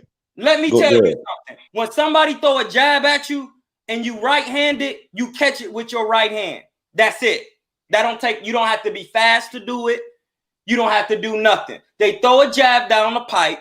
You as a right-hander and you're fighting a right-hander, you catch it with your right hand, right in front of your chin. Do you got to be fast? No, you just have to know how to catch a jab. It's a skill. Now to catch a right hand, you got to catch it with your front hand. When he throw it, you put it on your temple and you drop down. That doesn't take athleticism. That just takes knowing how to do it and repetition. That's not athleticism. Floyd Mayweather beat everybody on skills that they didn't have. That's defense, bro. The moment you integrate a defensive skill, there's no such thing as defensive athleticism. Let me explain to you who is defensively athletic and be losing. Adrian Broner, because he makes all his moves and gets out of position. Canelo makes all of his moves fundamentally and stays in position. That's why Mikey Garcia was able to have better performance with Adrian Broner, because Adrian Broner gets out of position. Soon as the first 3 rounds, he's slipping, pulling back. Mikey Garcia hit him upside with an uppercut / hook, and Adrian Broner all over the place. Now he against the ropes in a high guard. That's no skill. That's athleticism. He's slipping punches. He's standing straight up with his elbows all the way up in the air. Adrian Broner is very athletic. He doesn't have a wide range of fundamental skill, bruh. That's why. Okay. So to win, I'm not done. Because my point is how you win around due to the criteria and why Canelo is going to win every round. Because he has the better defense. Because defense is one of the reasons that you win around in the 4 criteria. And when you got defense, you nullify or neutralize somebody's effective punching. Then, if they can't punch effectively and accurately, they're not the ring general because they're missing punches. And then their effective aggression is not effective because they can't land a punch. That all works with defense. So technically, when you got technical defense, it doesn't take athleticism, bro. You're gonna win your fights. You're not going to beat everybody, but you're going to be better than the rest. And that is why Canelo is going to beat everybody until he can meet somebody that has better defense than him. Bivol do not move his damn head. That is the reason why Patrick Day got killed. Maxim Dadashev, taking too many head punches. Moving your head is the key point of boxing. You don't want them touching your dome piece. What are you talking about, bro? Niggas dying from getting knocked out. Is he done? Is he dead, kid? K-Shot. If you don't move your head, you're not beating Canelo. Kovalev didn't move his head. How did he get knocked out? By getting hit in the head, bro. If you don't bend your knees and know how to go east and west, up and down, you gonna get your ass smoked by Canelo. It don't matter if you run around and do whatever. You gotta have defense, because once you can move your head, you understand you don't need to move nowhere. That's why you wanna be moving. Okay. Hey, Troy, his head. you gotta realize, Troy, you be dropping so much smoke, bro. You gotta give him an opportunity to reply, to respond. Ain't no reply. There is a reply. There is a rebuttal. So the rebuttal is because you want to talk. Like fucking 10 fucking minutes letting you speak out of respect. He was respectful, Troy. Just give him 2 minutes, fam. Give him 2. All right. Because then I'm going to repeat the same thing I just said. Go ahead. No, you ain't got shit. Because I'm going to respond to what you said. Because I listened to it. When you talk about catching punches, that's called a parry. We both know that. Other people, let me finish.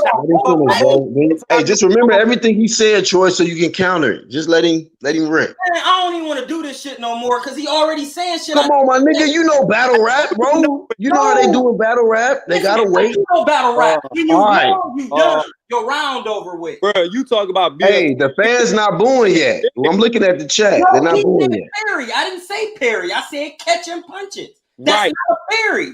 When you catch it in the middle of your glove, you're catching it. That is called a parry because you're gonna. Oh my God! Catching punches. Parry is when you deflect a punch and send it to an ineffective area. That's why I'm done arguing. And hold it. The minute you catch it in your mitt, you're gonna do something with it. It's not gonna stay in your whole time. Throw a straight jab at me to my parry. So I guess that 2 minutes is out the window. Damn. Because the nigga ain't even saying the right shit. And he talking about boxing. We'll wait till we finish. It counted the nigga, man. Defense right now. I'm done. Niggas don't know shit. Gotta be done. All you gotta do is listen. That's it. Like I listen to you. You should. I'm a pro, my nigga. You telling me Perry? Let him have it, Troy. Let him rip. I'm a pro. Troy, Troy, out of respect, man, I don't want to. Hey, I don't want to mute you, Troy. But out of respect, man, this nigga don't know what the fuck he talking about. Right. Come on, but let him talk though. I don't even know what the fuck I'm talking about. But hey, just let me. He don't know. A carry and a parry and a catch is not the same thing. All right, so carry. So moving along. Go ahead, Tony. So, but how you gonna rebuttal something and you starting with a weak foundation? It's not a weak foundation because I got a parry and a parry and a catch is not the same thing. Fucking hold his hand all night. Is that what you're doing when you catch it? Is his glove gonna stay inside of your glove the whole fucking night? No, because the minute you catch the shit, you're swooping it away into a parry. That's what. No, you're not. Hold the down punch. That's why you need to come and work out with me. So I can show you the difference. Counter punch, so you can hit them back as you stop that punch coming to you. No, bro. Unless it's a jab, then you can touch with the inside of your glove if they're jabbing towards you to keep it back. Now, when they're on the inside, it's irrelevant to the point I'm trying to make. The point I'm trying to make is this: in order for you to catch a punch, in order for you to parry a punch, we'll separate them for you. You have to have reaction time. There's a thing called Hey, you're wrong again. Ring a long time. Guess what? Punches you would normally catch or parry, you can't do it. They end up hitting you in the fucking face. Did it take away from your skills? No, you're still skilled, but what are you lacking? Why are you getting hit? You've got ring rust because you don't have the reaction time. So therefore, it's still a natural attribute to have reaction time. If you let him finish, he almost there. He's out. He's getting it out. Go ahead, Tony. If you can't react to a punch, you will be hit. Period. If you cannot react in time, you will be hit. If I throw a punch and you don't react, I hit you in the fucking face. That's the bottom line. You have to be able to react to the punch. So that is still a natural attribute. That is still athleticism to have the timing to get out the way. No, it's not. Bro. Okay, so cool. So in the end of that round, okay, I think you gave him. It might have been two. It might have been almost reaction because I don't have to move. I don't have to react. All I got to do is keep my hands up. Oh, that's why I said you don't know what the fuck you talking about. Oh my God! You just keep your hands in position, bro. Pointless. You're not flipping nothing. You don't have to flip nothing and react. You keep your hands up. The reaction you doing is you keeping your hands up in your face. It's not even about slipping. It's about once that punch releases. Hey man, you ain't no pro, nigga. You not no pro, nigga. Wow. You not no pro, my nigga. He's not a pro. You the pro, fam. And he's trying to tell me about professional boxing. What is he doing on this channel, bro? What are you doing? What weight did you fight at in the amateurs? Middleweight, 165 cap. What you weigh right now?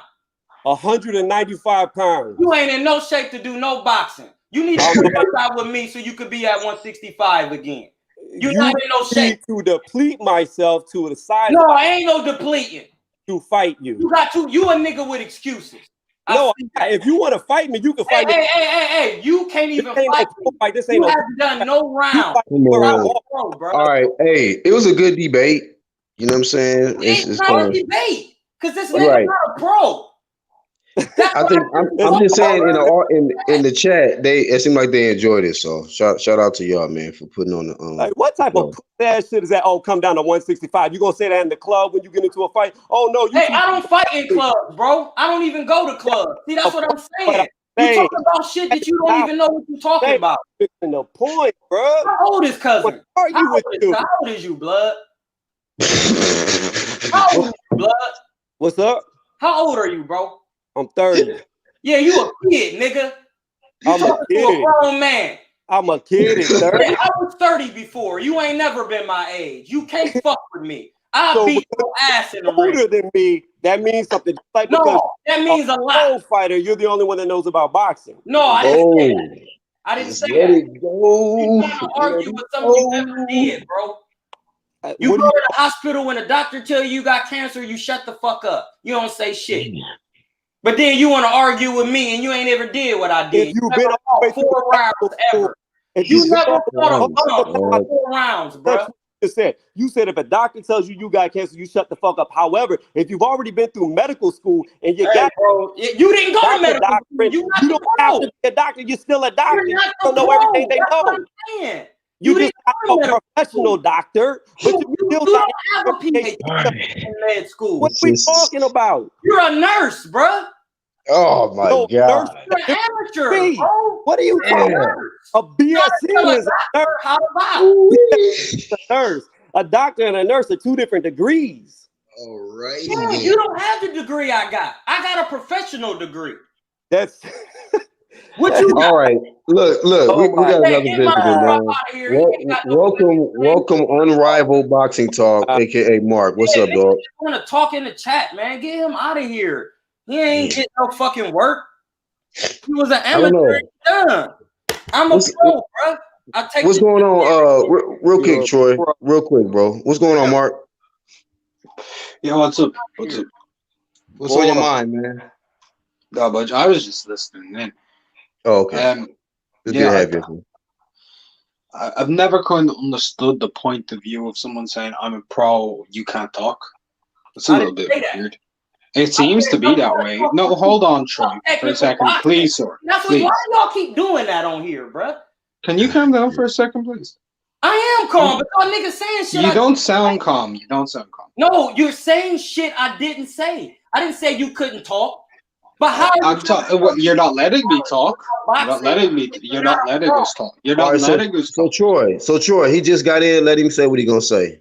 You know, actions speak louder than words do. Cutting someone off and not letting them have the point and just saying I'm a pro that don't mean shit isn't an argument.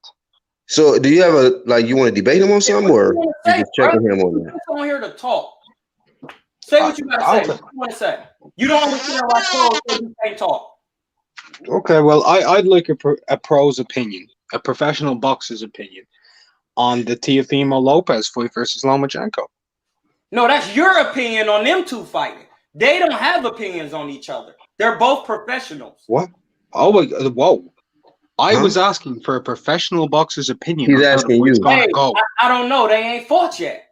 That's the thing. I'm only asking you how it's going to go, dude. I don't What's know. your personal opinion on that, Troy? What's your assessment on the fight, fam?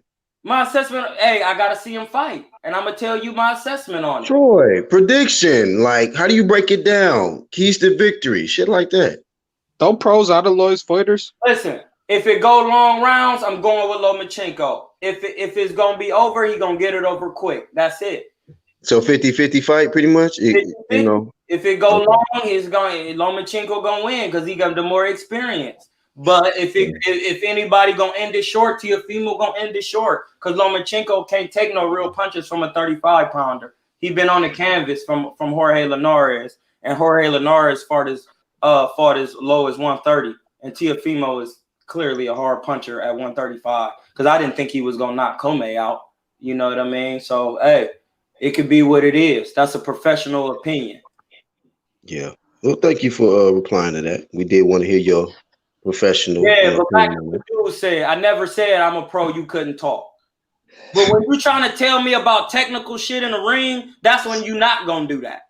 Because I've been in the ring with some of the people you be watching, and they couldn't technically do nothing with me. The way you didn't fight the best pro. Off if we want it. This is just his normal. No, let me ask you a question. No, hold on, Troy. No, I have a question for Troy. Troy, if they couldn't do anything with you in the ring, how come you didn't do it on the professional level in a pro fight? Because I don't have a promoter. How about that? You don't, or you didn't? I didn't, and I didn't go through the amateurs. See, that's how I know you don't know boxing. Because you wouldn't even ask me that question if you. Hey, he know boxing though. Mark does know if boxing. he knew boxing, he wouldn't have asked me that. I know that you were fighting over in Mexico. If you know boxing and somebody don't have a promoter, you know why they not on the big stage. Because it's niggas with promoters who not on the big stage because they a threat to the money man. Like Jaron Ennis or something?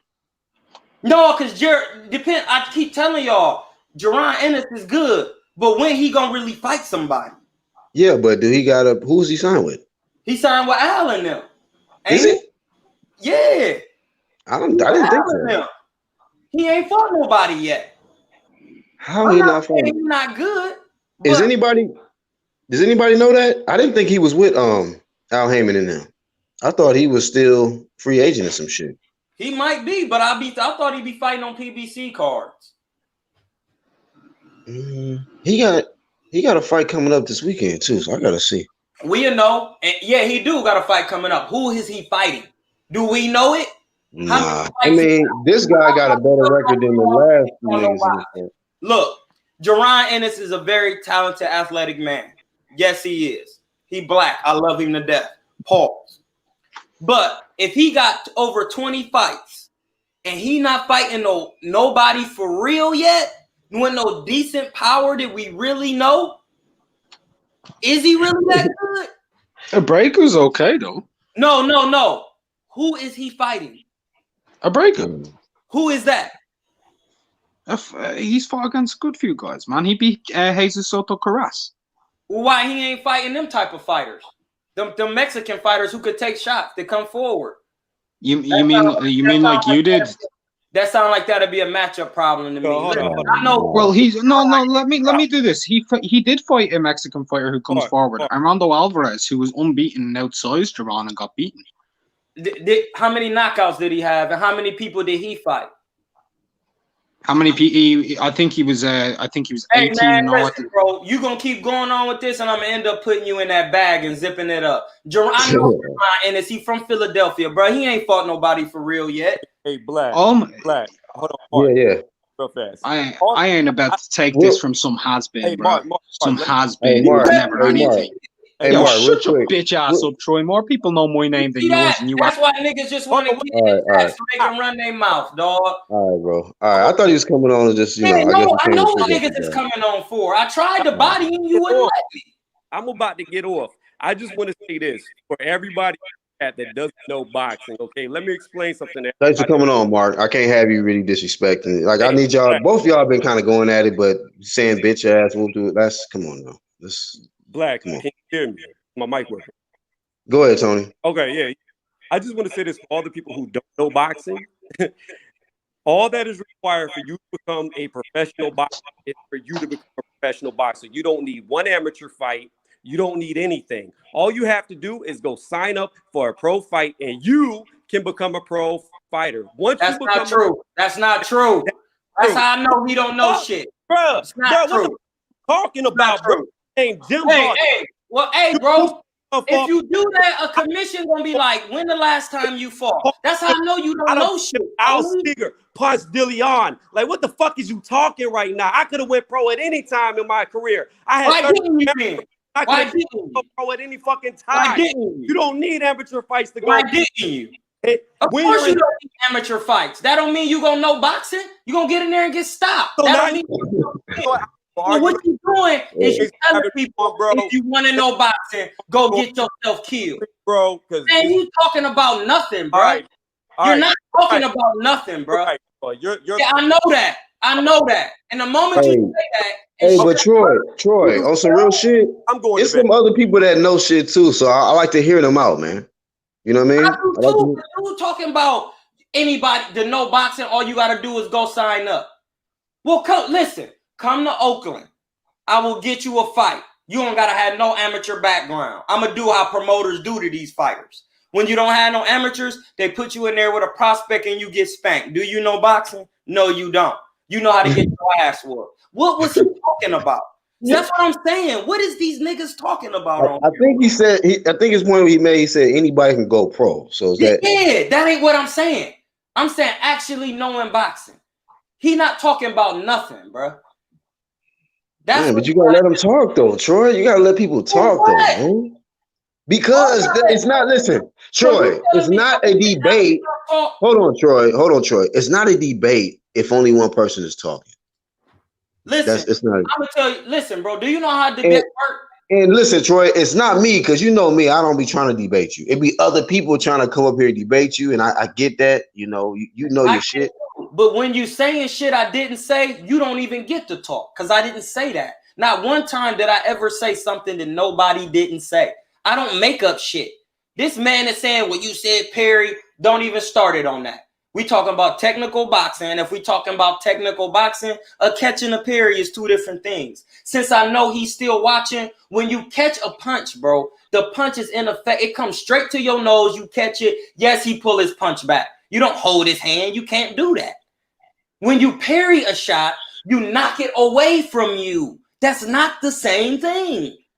So, okay, so y'all disagree on that then. Yeah, you can't even argue if you coming incorrect with your statements. How is you even trying to argue? Why do I even need to listen? You don't even, hey, shut up, bro, because you don't know boxing. You just talking. You want to talk on my man's platform. But like how you, but Troy though, see, because you the one that got me back watching battle rap. They don't cut people off. They got to just be quiet, let them finish. And then when it's the next round, then it's their turn. You breaking rules, fam. You got to wait for it's time for you to drop your bars. What's up, Mark? You still with us, man? No, I'm still there. All right. I'm just trying to get my bro. See, my bro is used to cooking on his channel and bodying motherfuckers in the chat. And he ain't really used to having people as a panel. Like, I'm used to that. I got experience with it. So I always try to get everybody. I don't mind a panel, bro. I don't. Like, nigga, if we was in real life talking one-on-one in a group, I'll be doing the same shit. Putting you in the bag. Because the moment you say something stupid, I'm going to be like, I didn't say that. Shut up. It don't matter if you're on the internet, nigga. If we in a group, if you saying some shit I didn't say, I'm going to say, hey, man, I didn't say that. Shut up. But even in the group talk, right? I'm going to say you did. I didn't say that. Shut up, nigga. Right. If they say something that's false, you know, or put wrong words in your mouth or whatever the case, then yeah, I understand that. But you know, you still gotta let people rip though. Get theirs off and then counter that. Like you could, like they do in battle rap. Bro, now you say whoopty whoopty whoop. This ain't battle rap. And niggas ain't, I'm gonna be countering all day. Come on. Just gonna keep saying shit that I'm not saying. Black, do you understand what I'm getting at? Niggas is gonna keep saying shit I'm not saying, so I'm gonna just keep rebuttaling and saying the same shit over and over. Hey man, shut these niggas up so they can learn, so they can stop talking. That's why we do this. I was doing a segment with you, man, with the, you know, Troy Killertainment. We did 2 episodes. We gotta do a third. That way, niggas can't interrupt you. when you dropping your bars and because I know you don't like that shit. But if I'm wrong on some shit, see, look, when I was on BFTB shit and I couldn't find that picture of Castillo Clayton, and I said, nigga, I'm wrong. I'm gonna shut up. You body me just because I can't find it. I know what I seen, but hey, I'm wrong. You got it. Cook. I shut up. I ain't say nothing. When niggas was running their mouth about Errol all them years, and I knew I had a detached retina, I shut up. I ain't say nothing. I said my piece. I let him do it. I let him do it. Right. Yeah.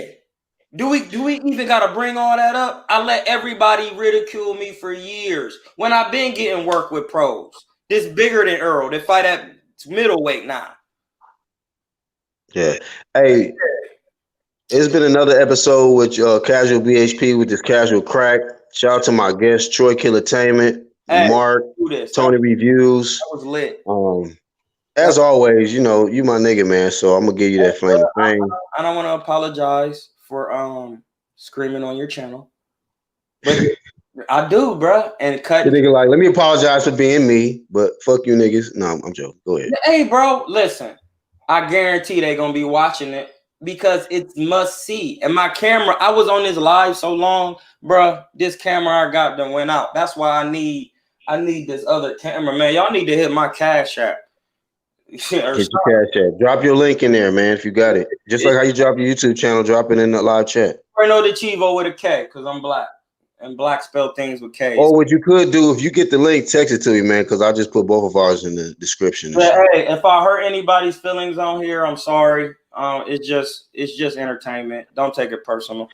Hey, but listen, I'm glad you just said that. I said that the other day. People don't understand the difference between entertainment and then certain things like personal. But sometimes we gotta watch what we say because people can take it the wrong way. So even myself, you know. But at the end of it all, it's just entertainment, man. And people gotta understand that. They gotta understand that. You're wrong. And LDBC, listen, y'all some good black brothers. I love all y'all. But y'all wrong for what y'all be doing, man. Y'all just acting just like the mass media. We supposed to be different. We actually above them. That's why they have to mass produce what they do to ride against us. We don't do what they do. We just keep it real. When there's two brothers about to get some work, get on your channel and start talking about skill. Leave the soap opera stuff alone, bro. Hey, I want to say real quick though, you know, if you know, to piggyback off what you said a little bit ago, my apologies to Tony Reviews and Mark on Rival Boxing Talk. If y'all were offended, that's them my boys. You know what I mean? So you know, they always can come back and like I said, Rival was on yesterday, so you know. I'm cool with him. I don't have no issue with him and things like that. Sometimes I always just try to watch. Sometimes the chemistry of live streams, I don't be trying to be rude or nothing, but sometimes I might feel like, ooh, this person might not have the right chemistry with this person for this particular episode. So maybe the next one. I pay attention to shit like that. So I do too. But I'm here for all of it because I really be out here.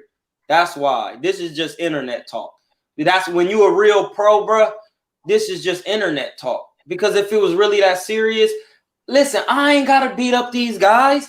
If you really want to learn boxing, you can come and I could charge you 30. Hey, Troy, you got to stop calling these niggas out for sparring, though. Like, niggas, come on. Listen, man. I'm not, and that's what I'm telling you. I'm not calling them out just to smoke them.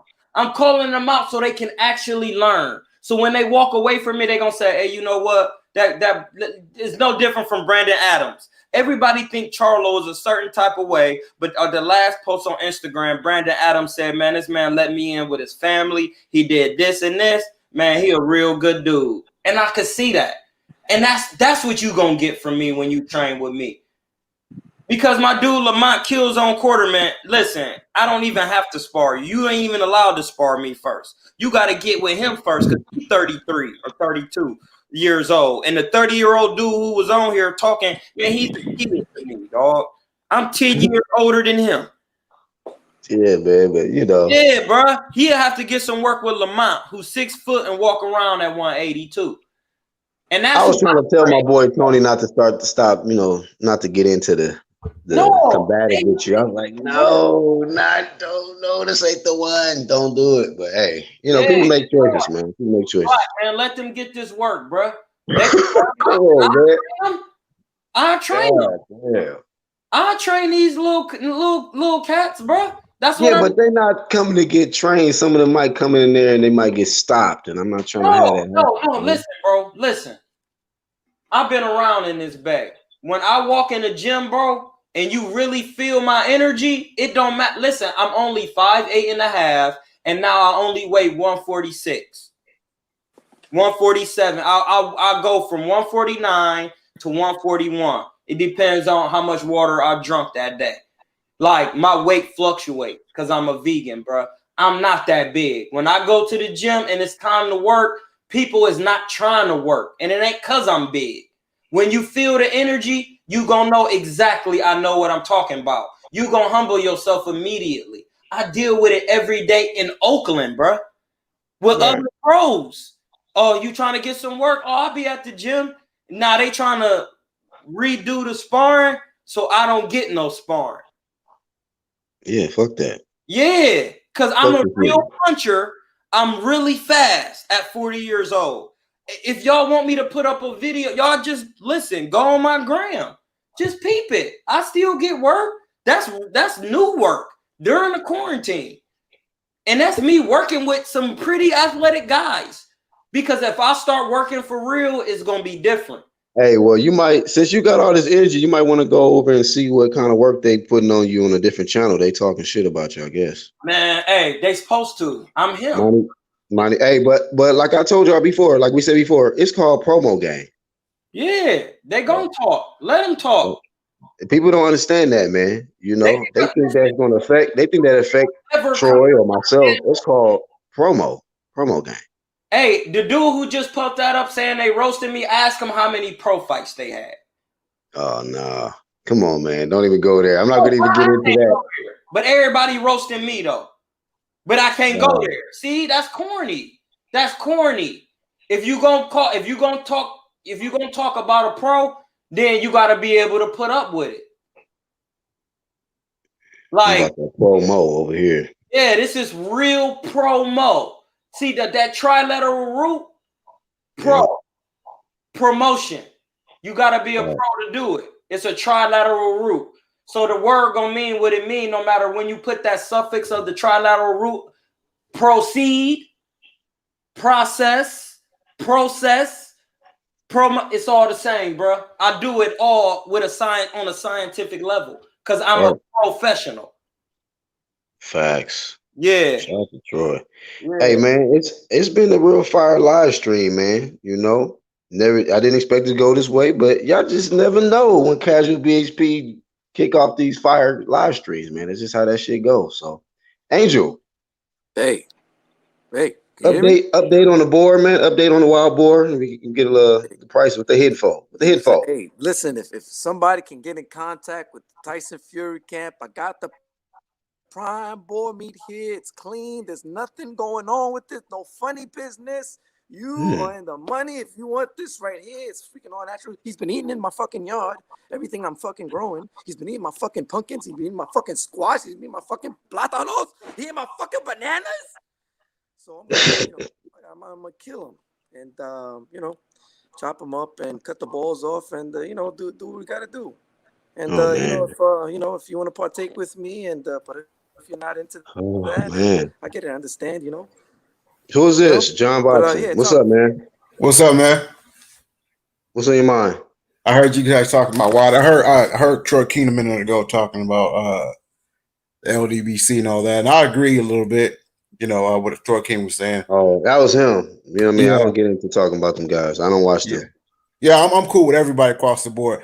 But I want to ask you something about Deontay Wilder and Fury, since rumor has it that Deontay Wilder's in shape, right? Everybody's talking about he's in shape. Oh yeah. Okay. Yeah, you heard it? I did hear that from one person I'm subscribed to. He put up a video. So that's all. Let me ask you this: do you think Fury? Because I was talking about this on another live, but I guess people were beefing back and forth. But do you think Fury is a better fighter than Deontay Wilder? Skill wise, yes. He has more skills than Deontay Wilder. He does, without question. Okay, but are you going based on what you saw in the rematch? No, me personally, I'm picking Deontay Wilder to win by lucky punch, right hand in the third fight. Lucky punch. So here's what I've been saying for like 4 months already. I think these guys are equally matched. I don't know about all that, but here's the thing. Everyone keeps looking at the first fight, right? I mean the second fight, right? Everybody's talking about the second fight, but we always ignoring the first fight because the first fight was kind of a close fight. It was back and forth, and the second fight, Tyson Fury, he came with a different strategy. He had a different game plan, right? Does that make him better because he had a different game plan? I felt he won both fights, man. Be real. I felt like he outboxed him in the first fight. I felt in the second fight he just brought it to him. And so you felt that he outboxed him in the first fight? Yeah, of course. Come on, man. You have to be blind to not see that. Nah, because I love boxing. I mean, boxing's my shit, but I don't see how he outboxed Deontay Wilder when he only landed 13 more punches. Okay, well, we just disagree on that. We just disagree on that, then, sir. I ain't gonna we've been on a live stream for almost 3 hours, so shit. I ain't gonna even get into that shit. Like I said, only thing I told you, like I told you, I'm picking him to win the third fight by lucky punch. You know, he didn't come through for me the second fight when I picked him. Maybe we're doing the third one. They say third time's a charm. I heard some good professional, knowledgeable boxing people say that third time a charm. I'm gonna go with the third time a charm. We'll see what happens. Okay. Shit, when do you crack off in your lives? I do see you. I do see you. You've been on here 2 hours and 50 minutes. Goddamn. Yeah, I'm a just casual nigga, man. I just try to get knowledgeable people on here, talk boxing with me. I just kick off the topics and let the chat do what they do. They ask questions and make it happen. I didn't know it was gonna turn out like this. Troy kind of bit quite a few heads off, kind of went in. So we're working on his live stream etiquette, but we're gonna get him there. All right. We'll get him there. Yeah, I don't mind coming on. All right, no doubt, John Boxing. Y'all check him out. He came on late, but y'all check him out, see what his content. You put up a lot of content and stuff? Yeah, I do. Okay. So y'all check out John Boxing, man. They know who I am. All right, man. No doubt, bro. Good. What'd you say, Angel? I think he came through. We know who you are, John. Oh. We know who you are. Be honest with you, I don't know him. Maybe I've seen him in the past, but it don't matter if he dissed me in the past or whatever. You'll recognize him once I spin you. Hang out promotion. Oh, that's that guy. Yeah. Okay, yeah. Hangout promotions or text message promotion. You know how that go. But yeah, man, thank you for everybody. And big ups to the playback. You know what I mean? Much love to y'all for tuning in. Shout out to the ones that watched it all the way through. You know what I mean? If y'all watched it all the way through, man, big flame of fame. We appreciate that audience retention. Everybody in the live chat that maintained and kept it cracking. So that's all we got, man. Any other words, Angel? You wanna plug in anything before we go? Hey, man, got that boar meat. That boar meat. It is sausages, bacon, ham, spam, all that shit, man. Cheese, beans, potatoes. Potatoes. Yeah, I made it. We made it. We made it. We made it to the end, y'all. UDC. Hey, till the next time, man. Y'all have a beautiful evening. Be safe. Enjoy yourself. Peace. We out. Oh, look at this shit, man. IOTV at the last second. Oh, man. I can't close it out, but I'll let him on. So I'm going to let him say a few words and then we get up out of here. These are late niggas. John Boxing, now LTBA. Well, shout out to LTBA Boxing Talk. He going to come on and say something. He going to take us out. His intro going to probably take 30 minutes, but hopefully the outro is going to be quick. State your name. Y'all know how I'm coming. It's your boy, Mr. LTBA, Mr. 214. Mr. Undeniable, Mr. D Boys can't touch me on my words day. What's poppin', Black? Oh, man, just shit. I don't know if you was able to catch a little bit of the live stream, but damn near 3 hours of just back and forth. I caught some of it. Yeah, Troy was kind of going in. Quite a few people. He kind of went in on. Nigga, he went on a Cornelius Hayes. Hayes dropped off. Tony Reviews came on. He just was not giving him no breathing room. Like a nigga in the ring, just giving him no space, pressure. Hey, Troy King sharp, bro. Like he was the first. Look, people got to get Troy King this credit. He was the first one to really, expose the technical flaws of Errol Spence. Yeah, a lot of niggas was hating on him at that time because he was talking about getting work with him and saying he don't move his head and shit like that. I was like, damn. So, but actually, I was cool. All the way to fruition though. So niggas got to give Troy King his credit. That motherfucker, because you got to understand, Errol was the golden child, and Troy King came in and said, "Man, I see this, I see that." Everybody, including myself, thought he was talking crazy at first, but that dude right there really know his boxing. He do. And if you don't think he know it, that nigga will drop an address and tell you to get that work. You know what I mean? So that's Troy for you. Say, motherfucking Troy for your ass. I was on your live earlier, and I seen that Joshua Greer interview too. You breaking up a little bit, LTBA. You choppy. Can you hear me? Yeah. I was on your live earlier, and I heard you doing about Joshua Greer, bro. Like, and that's what fighting is about, bro. Facts. I mean, come on. Like, a lot of fighters need to take a look at this. You don't want to lose no fight, then come back making all these excuses, bro. Right. And, we don't want to see that. Like, even if you're debating somebody, right? If you're debating somebody, you could debate somebody and beat somebody. You don't want to hear them come back saying excuses. Oh, it was because of this and it was because of that. Come on now. Yeah. So I get Joshua Greer his respect. No, I didn't hear you. You was chopping up again a little bit. Oh, I get Joshua Greer his respect, bro. No doubt. I gave him that flame of fame, man. That's what I gave him because, not a lot of people is willing to man up and just say, you know what? I know what mistakes I made. I know what I need to correct. And this ain't going to break me. I'm coming back, and I'm glad it happened now and not later because now I want it more than ever. And I'm like, nigga, big champ shit, nigga. Flame of fame. Shit. That's what makes people respect these fighters even more around the world. Like, fighters are so quick to get attitudes. Like, if they don't look so good into a fight and you critique them on that, or even if they possibly lose a fight. See, you could tell Joshua Greer old school because old school. That's what boxing is about.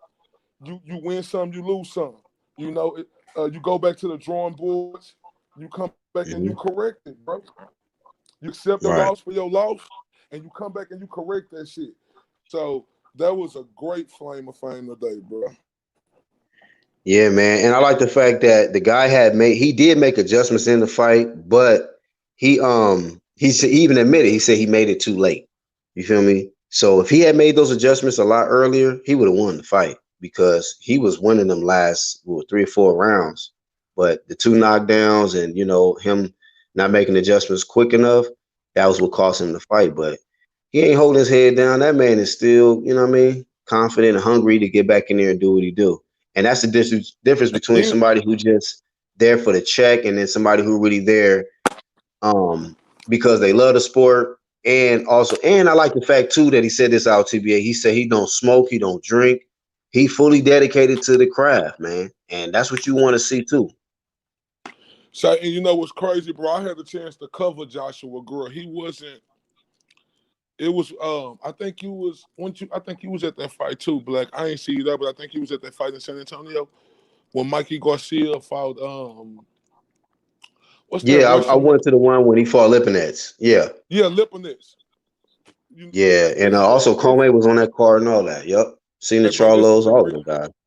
This is a real story, bro, and I swear I ain't trying to start no shit. This is just what I think of when I come to Joshua Greer. I remember I was down there with them. I was with Derrick John. He was there. A lot of people was there. We was down there, right? And at the time, Lipinets was his his label mate. He was with them, right? And I guess he was wondering like how, Derrick James had told him like why would you go for the white fighter, right? I swear to the God Jesus. Joshua Greer say, what the fuck you mean? That's my stable mate. Then there was this other African dude right there who started, bro. Nate Gallimore? Huh? Gallimore, because that's his best friend. It wasn't no fighter. It was it was like he was just an African dude. You know, you could tell he had some money, but he was with Joshua Greer, bro. And you know, like I was like, damn, why did he? I couldn't believe that he said that shit, bro.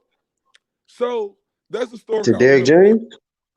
No, Derrick James. Oh, you couldn't believe Derrick said Joshua it. Greer. Yeah. Like, how could you go for him? And he was like, he ain't black. He like, what you mean? That's my label mate. Yeah, you told us that before. I remember that. Yeah, remember that. Yeah. Bro, well, that shit not to get into that Derrick James and Spence drama. I ain't trying to get into that. Oh no, man, no. It ain't no drama. I was just speaking on you know, that's when I met Joshua Greer. Oh, that was when you met him. When that happened. That was my first, coverage with him. Interaction with him. Oh yeah, nah, bro. Yeah. It ain't no beef with Errol and Derrick James no more, bro. I'm past that shit. You know what happened? What happened? All right, good. Like people have to understand, like you gotta learn how to move on from situations, And that's just exactly what I did with that. It ain't no problems with I ain't got no beef with them. It ain't nothing me now doing nothing but covering the sport of boxing. That's what's up. That's what's up. Well, man, shit, I'm already approaching 3 hours with this live. I didn't even know it was gonna be this long, but people kept jumping on. So I just stretched it out because you said you wanted the link, and glad you dropped up on here. Y'all check out Mr. IOTBA. He's known as IOTBA Boxing Talk right here on YouTube. Check him out. He's also plugged in on Facebook. I don't know if you want to drop your Facebook and Twitter and all that stuff that you got, man. Well, yeah, you just follow me. My name, Corray Bradshaw, Karray Bradshaw. But y'all definitely go follow me on Instagram at MR_IOTBA. MR_IOTBA. Shout out to Angel Santos. Shout out to my bro Angel Santos. Shout out to Charles D, Rocket Strike, 1-2 Kid, Red Glove Militant. Everybody, man, that been supporting this movement. Lisa Bells, No Name Rose.